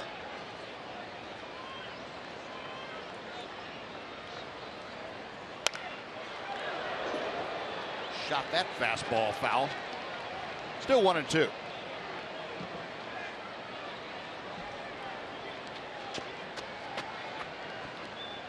Rangers moving up the ranks offensively in the American League. They came in 4th in the American League and average at 265.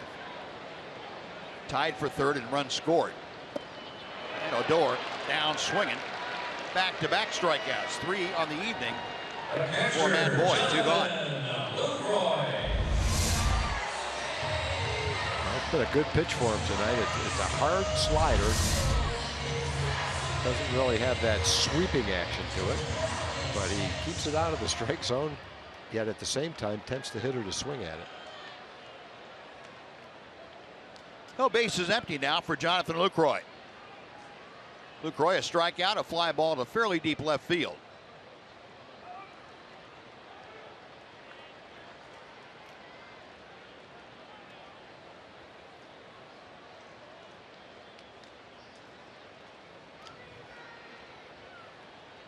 Boyd back to the plate. 2-0. He's mixed in a pretty good changeup to go along with it too.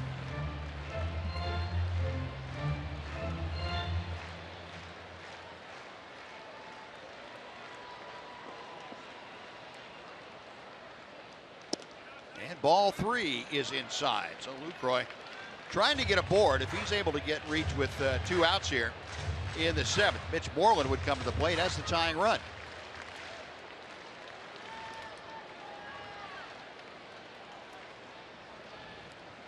.30 pitch. Ball 4. Lucroy draws the 2-out walk.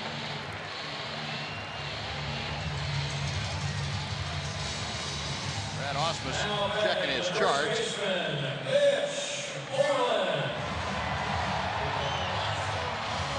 Get a little action going, most likely, in the Tiger bullpen. Ryan and Wilson. Wilson, the right-hander, loosening in support of Matt Boyd. Well, here's Mitch, who has doubled and lined to second. Hit the ball hard a couple of times off Boyd. Get one elevated here, we'd have a brand new ball game.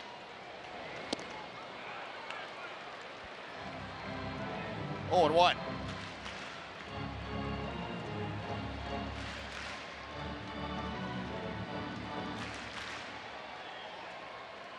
Moreland this year, 5 home runs off of left-handed pitching to this juncture. That matches his total from all of last year.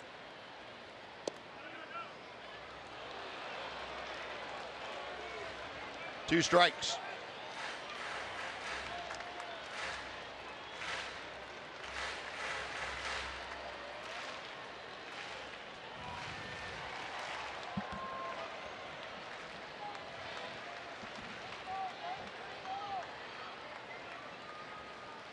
Boyd sets. And a one-hopper right to Cabrera at first. That'll do it. The walker, Lucroy, left stranded. Rangers have now 3 aboard. We'll go to the 8th inning. 2-0 Detroit on. All right, Knoxley. Keone Keller has come out of the Ranger bullpen to take over here in the 8th inning. I don't remember that Diane was that good a ball player back then, making a catch like that. Yeah, we made a lot less than the players make today. In fact, we made more. We made less in a week, in a year, than the players today on a minimum salary making a week. Making a week. Is that about what it is? Yeah. Okay. 40,000 times 6. Yeah. Yeah. We made less than a year. We made about the same thing in a year that they make in 4 days. When they're on a minimum salary. Yeah, when they're making the minimum salary. I couldn't even compute the small fraction it would be of an average No, salary. it's just a bunch more zeros. Yeah. That's all it is. Yeah. These guys don't have to worry about getting a job in the offseason. Let's put it that way. Not really. Like no. we did. No. Boy, those were the good old days, Buzz. Yeah, they were. Stay off my lawn. Used to walk to work, pack my own lunch.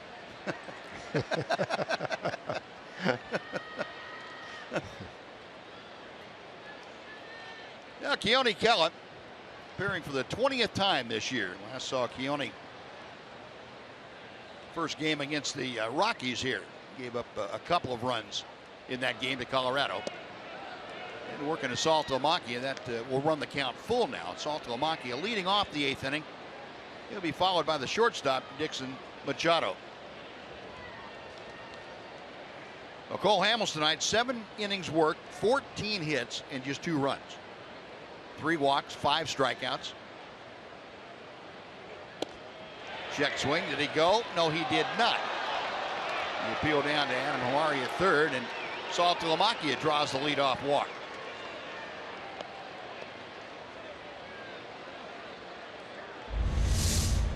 Shortstop Dixon Machado.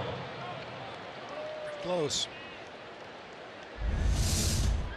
The base on balls not been a huge problem for Keone, but it seems like the leadoff men getting the walks is what has been the problem. And Machado trying to bunt, and bunts it foul back behind home plate. I just did some quick math, Buzz, and I'm pretty sure that that's what it is. The players today on the minimum salary, a rookie makes the same amount of money in 4 days that we made in an entire season when we first started playing on a minimum salary. Minimum salary back then was $10,000 a year. And the minimum salary today is right around $500,000 a year. The difference is now you play a few years and you can make $3 or $4 million. Back then we had to play for a long time before we could get any more than $10,000. Oh, you're going to give me a raise? Yeah, $11,500. Whoa, right. Thanks. Yep. Yeah, that was big stuff. Yeah, there was no free agency and no salary arbitration back then. You could argue all you want, but basically if you wanted to play, you took what they gave you. Occasionally guys would go on a salary strike, I guess you'd like to say. Frank Howard. I can remember Frank out in the picnic table in Pompano Beach while everyone was working out, holding out maybe the first 4 or 5 days of spring training, but always back within a week. Don Drysdale and Sandy Koufax had a holdout 1 year, kind of a holdout together, but they were back before long. Yeah, that was the big thing. I remember growing up because I was in high school and that happened. Yeah, well, that was big news. Koufax was holding out for 125,000 and Drysdale for 100. Is that what it was? Yeah, yeah, yeah. That I'm going to say it was 65 or 66. Yeah. Could have been before Koufax's last year, which was 66. Yeah, things have changed a little bit. Yeah, they've changed for the owners too. The owners are making a lot more money now than they were back then too. That's right. And you would not have seen ballparks like this in your dreams. No.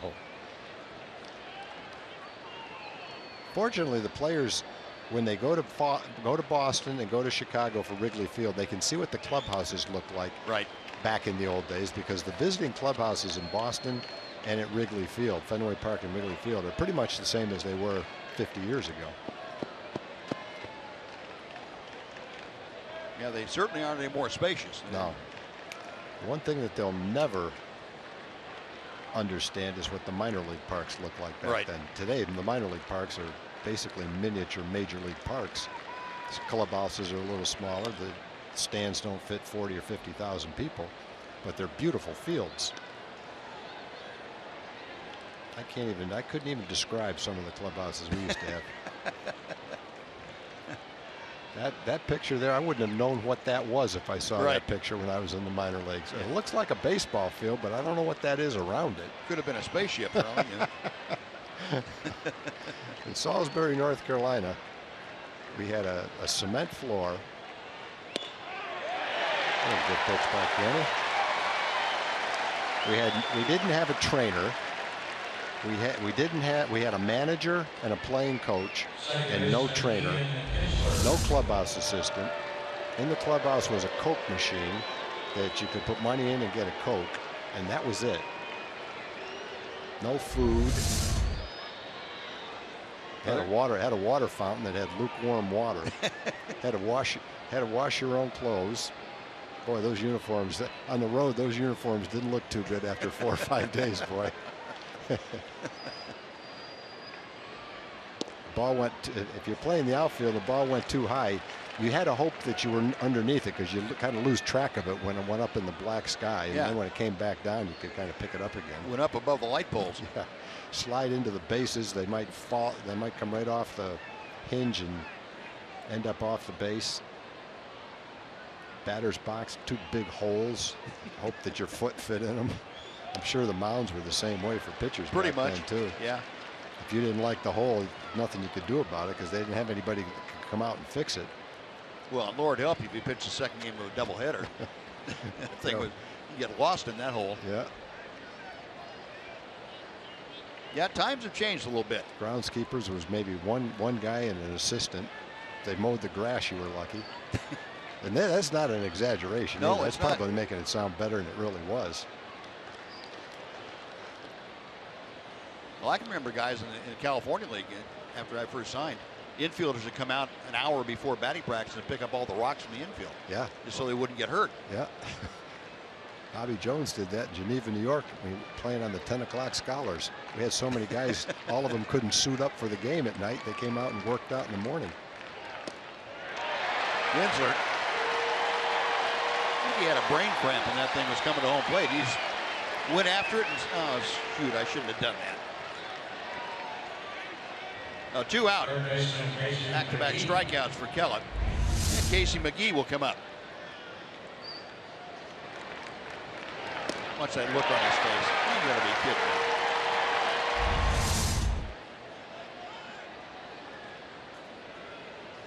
Well, here's McGee, who is 4 for 4 tonight. 3 singles, a double. He has scored a run. He has driven in a run.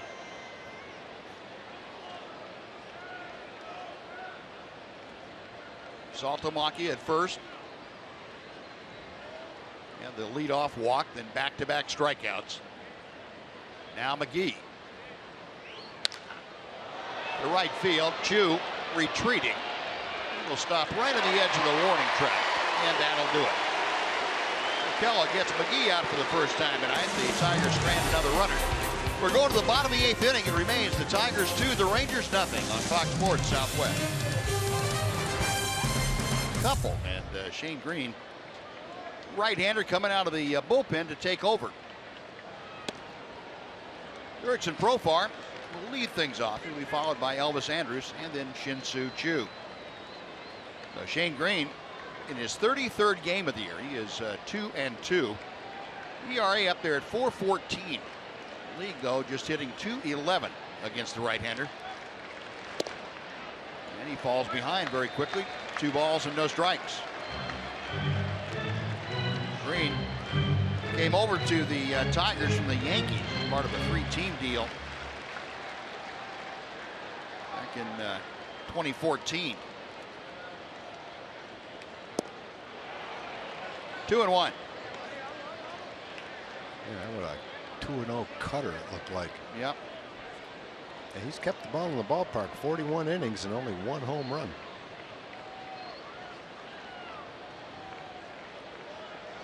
Green converting from a starter to the bullpen. Tigers still haven't given up on him entirely as being a starter. They like his stuff in a starting role. He's falling behind Profar now as he cuts the legs right down underneath Jurickson. You have to credit Matt Boyd with one of the better pitched games against the Rangers this year. 7 innings, 2 hits, no runs.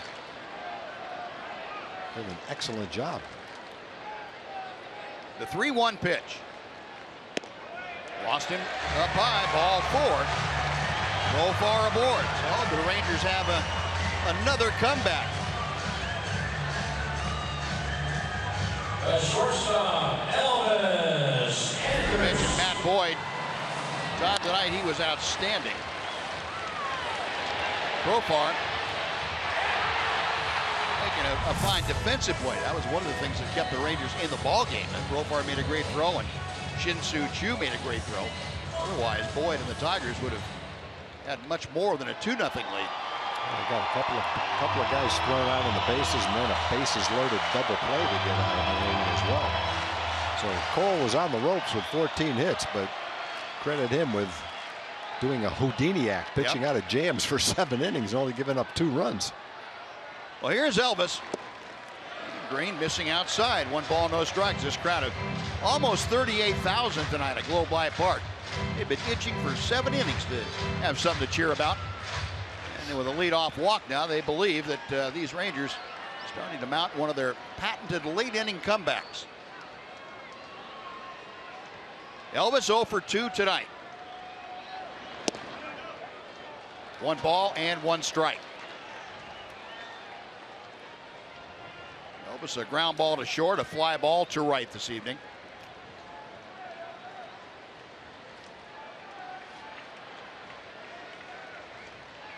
Infield plays Andrus a step around to the right side.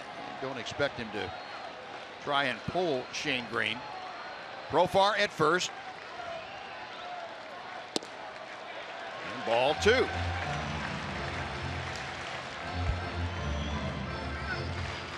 Elvis 1 for 3 in his career against Shane Green. If you go look at the Tiger defense, Kinsler favoring the hole on the right side. Shortstop Machado a couple of steps toward the bag, and both of them up a double play depth. There goes Profar. Pitch is swung on and fouled away. Rangers had the hit and run going. Well, he threw a pitch up and in out of the strike zone that was a tough pitch for Elvis. Got a hole between first and second, but pretty much impossible to hit that pitch over there. 96 miles an hour, 8 inches inside and up. You hit that pitch the other way. Good luck. You're in the wrong league. Oh, 2-2 now. Profar back to first. Green, a letter high set. Got him swinging. Pulled the string. And Elvis, wave and a miss. 1 gone. Shin-Soo Choo. Let's go back to what Matt Boyd was able to do tonight. A lot of pitches in on the fist. The breaking balls complementing the pitches inside. And as you mentioned, Tom, not a lot of balls off the barrel of Ranger bats. No, he had a good slider, and he threw the fastball in 92, 93 miles an hour, and a good changeup. So he had a nice assortment of pitches tonight with good command.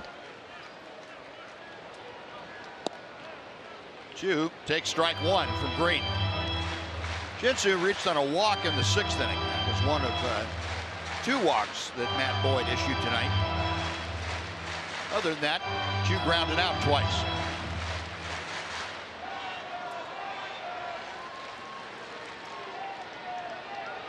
With Chu up there, the Tiger defense now shifting further around to the right. Casey McGee, the third baseman, a good 30 feet, 35 feet off that third base line. Sky to left field. Upton.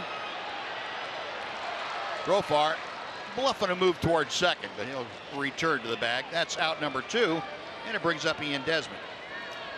The center fielder, Ian Desmond. But Green, after the leadoff walk, has struck out Andrus and gotten Chu on a fly ball. Now Desmond, who is 0 for 3 tonight, will step in.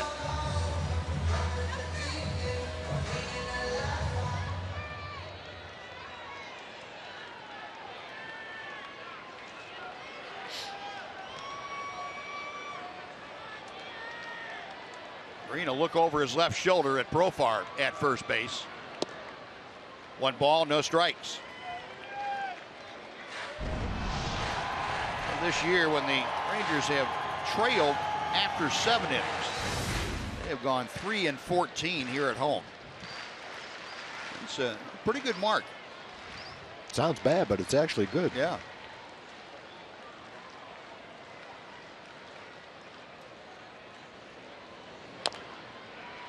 It's fouled away. 1 ball and 1 strike. Overall, home and away this year, they have gone 9-37, which is really good. After 7 innings, trailing after 7. Sam Dyson in the Ranger bullpen.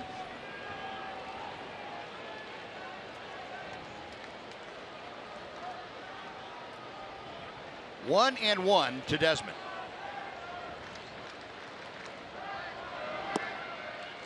Now 2 and 1. I'd like to see him hang one of those sliders to Ian right about now.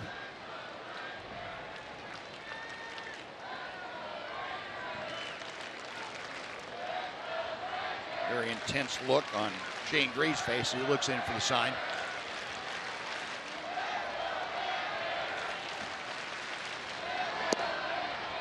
In for a strike. 2 and 2.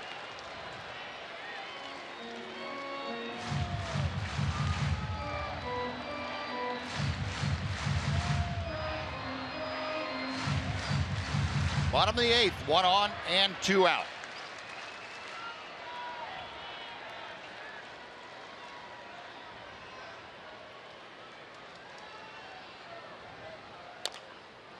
Tapper, Green spears it, throws and gets Desmond. So Shane Green gets around walking the leadoff man. Profar left stranded. We're going to the 9th at Globe Life Park. Tigers leading the Rangers 2-0 on Fox Sports Southwest.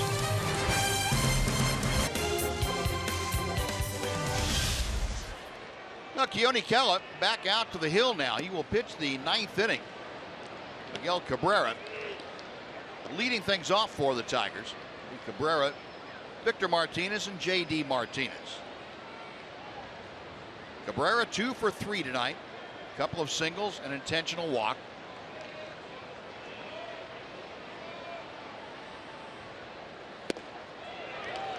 One ball, 1 strike.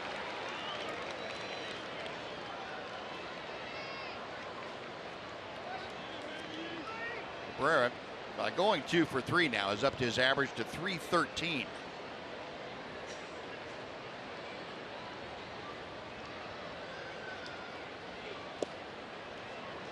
Two and 1.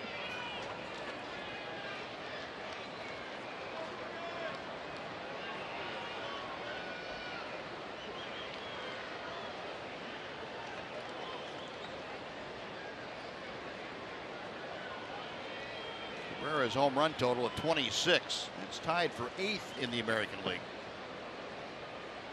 Very quietly amassing outstanding numbers again this year. Head of the count here to Kellett. 3 balls and a strike.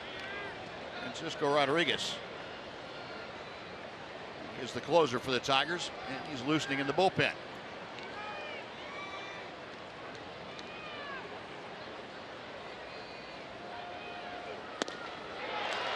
Three and two.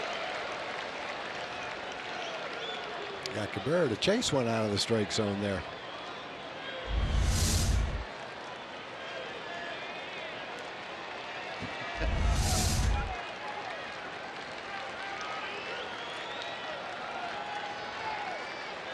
Keller with the payoff pitch to Cabrera. Got him swinging. Got him on the same pitch. Yep. That's unusual. Job by Keone. Yeah, the last 4 hitters have been strikeout victims. Victor Martinez. Well, if you can throw the ball there consistently at 96 or so, you can get that kind of reaction from Cabrera. Swings and misses at him. He doesn't do that very often. A 1 out now. Victor Martinez, 1 for 4 with an RBI single, steps in.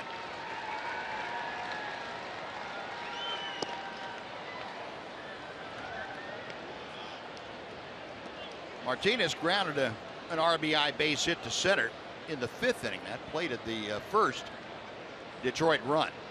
Second run scored the next inning on Casey McGee's RBI double.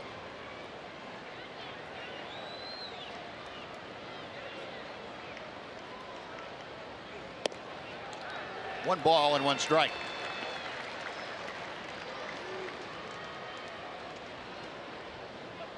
Victor Martinez, the 37-year-old man of Venezuela. He has been an outstanding hitter at major league level for a lot of years.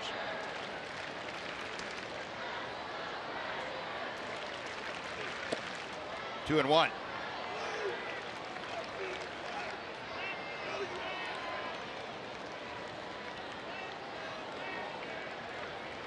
He's battled all kinds of leg issues, knee problems, and several surgeries on his knees. And those injuries forced him to give up catching.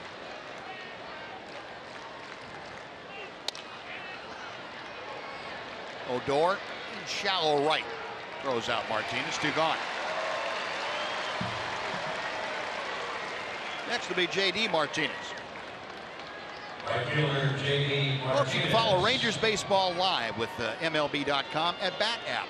You can stay up to the moment at any moment with Game Day, live game video highlights, StatCast, news, and a lot more. Download MLB.com at Bat. It's the #1 app for live baseball on your phone or tablet. There you go. Focused vision.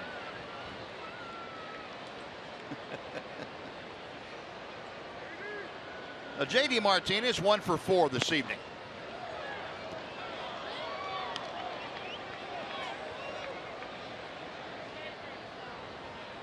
He has struck out each of the last 2 times that he came to the plate, or he has come to the plate. Both those were against Cole Hamels. Hamels ended up with 5 strikeouts tonight. One of the odder games that we've seen Cole Hamels pitch. Cole gave up 14 hits, 3 walks in 7 innings, and only 2 hits. Again, that's the most hits he's allowed in a game by 2. But the time he gave up the 12 hits, he also gave up 9 runs to the Giants. Tonight it was 2 more hits and 7 less runs. Out of play, a ball and 2 strikes to J.D. Martinez.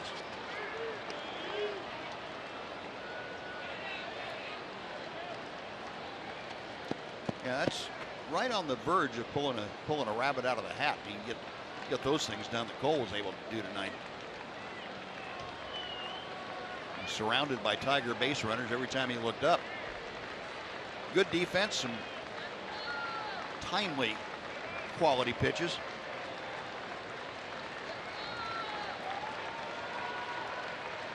Kellis 1-2.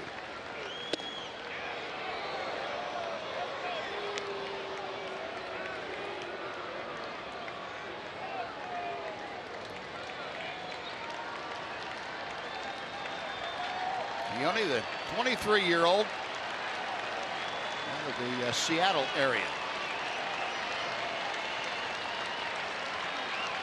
Had a little elbow surgery earlier in the year. He is back to 100% now. Breaking ball. J.D. Martinez laid off it. Full count.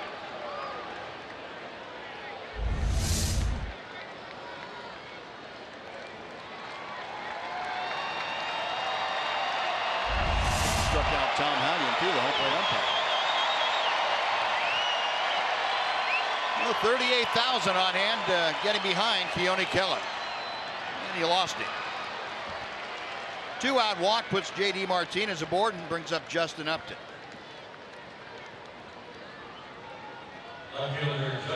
That's also going to bring a visit from Doug Brocail.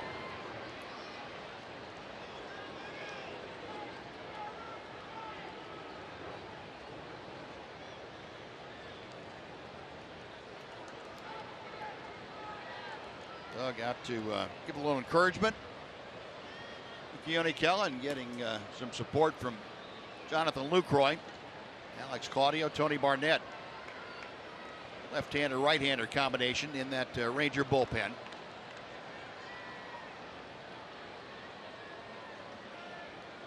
Upton will be the next hitter to face Keone Keller. He has singled in 4 trips.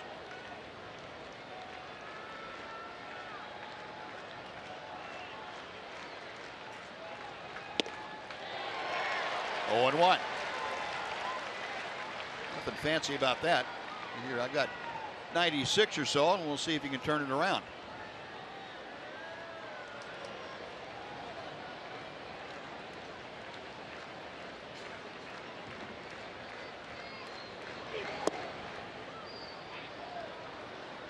A ball and a strike.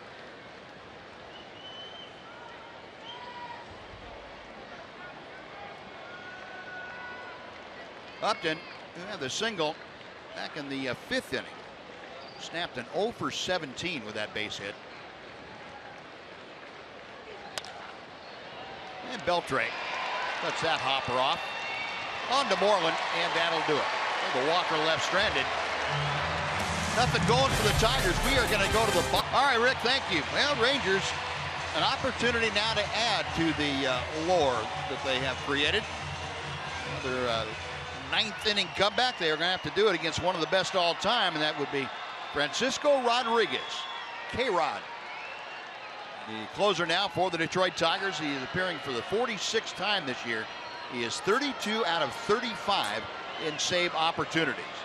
And Adrian Beltre takes a strike at the top of the strike zone. Questioning look back at Tom Hallion. K-Rod used to have a fastball in the mid-90s, 94, 96. Not quite the same. About an average fastball now. Probably gets in the low 90s. It's that hard breaking ball that got him all the strikeouts and all the saves. Beltre takes that fastball well inside, foul. It's 0-2. Beltre over the years 4 out of 15 against Rodriguez.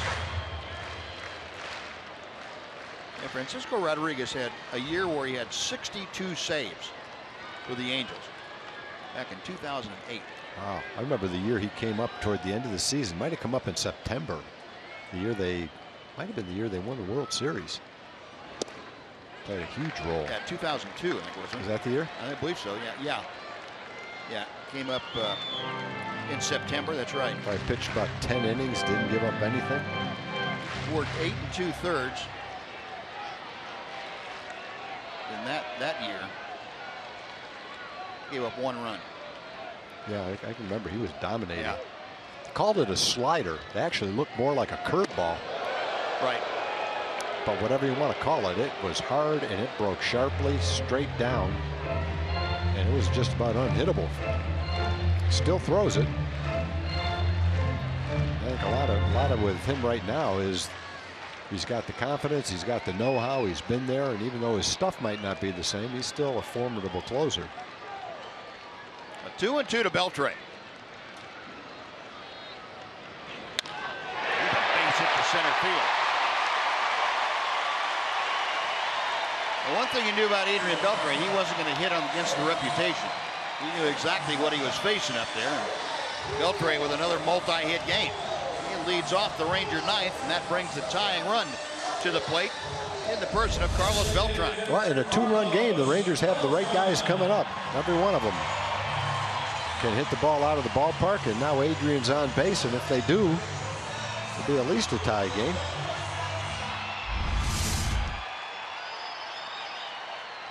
Beltran tonight 0 for 3. Over the years, he hasn't had that many at-bats against Rodriguez. A swinging strike. Carlos is 1 for 4. I forgot to mention, in addition to the fastball and that hard breaking ball, also has a nice changeup. Carlos saw it on the first pitch. Yes, he did. In case he was looking for a fastball, K-Rod had a little surprise there.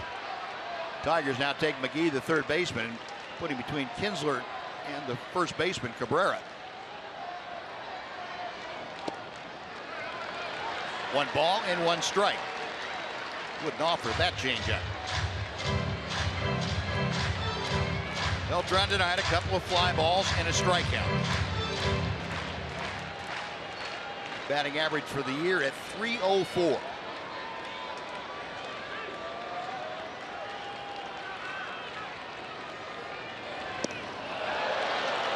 Straight, and it's 1-2.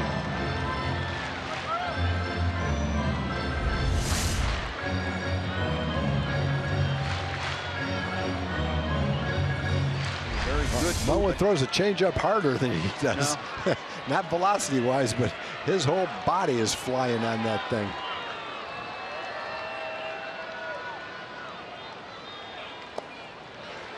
Is down in the dirt. 2 balls and 2 strikes. Well, that's what guys said about him when they hit against him when he first came up, is that all the body motion kind of made him very deceptive. Yeah. Plus throwing that hard. So it made it doubly tough. He throws that changeup as hard as he can throw it, and then the grip makes it go slower. Yep. Beltran waiting. 2-2 the count with Beltre at first. Pulled to right field. Martinez with a play in the corner. Boy, almost. 1 out. And a changeup a little bit out in front of it. Now batting second baseman, Rudin Odor. Carlos taking a peek at the scoreboard on the way back. You can see where that ball hits the bat, right off the end of the bat. Just missed it. If that ball stayed inside by a couple of inches, it would have been a home run, but it was tailing away on the outside corner. Almost. That's a matter of a couple of inches down on the barrel of the bat would have made all the difference in the world. So 1 away for Rugnet Odor, who's 0 for 3 tonight. And Rugnet has never faced Francisco Rodriguez, at least in the regular season. They have faced him in spring training somewhere along the way. Takes a strike. 0-1. Rugnet tonight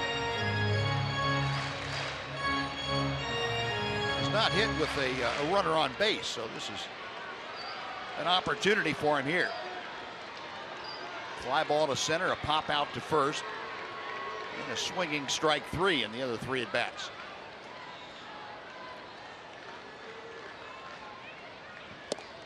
A little bit low. The count evens.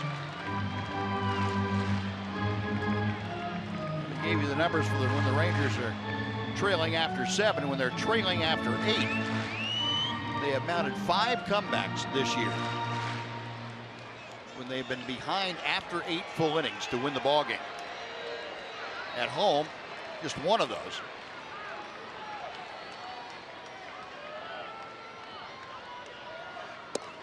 A little bit low, 2-1. He's been putting a little patient at bat together right here so far after 3 pitches.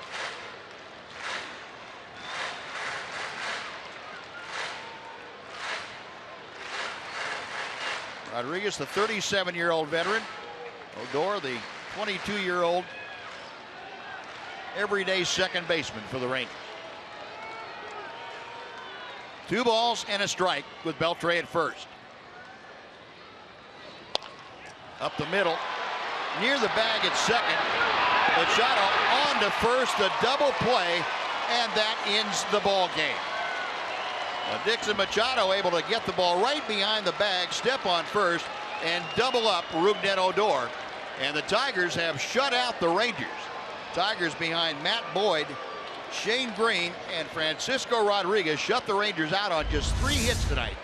Second time in the span of 8 days that the Rangers have been shut out on 3 hits. Last Friday night it was in Houston against the Astros. Tonight it's at home against the Detroit Tigers. And the final out is Odor hit it right back up the middle. The shift did the Rangers in with Machado near the bag to field the ball. So 2-0 the final. We'll be back with more at Globe Life Park right after this on Fox Sports Southwest.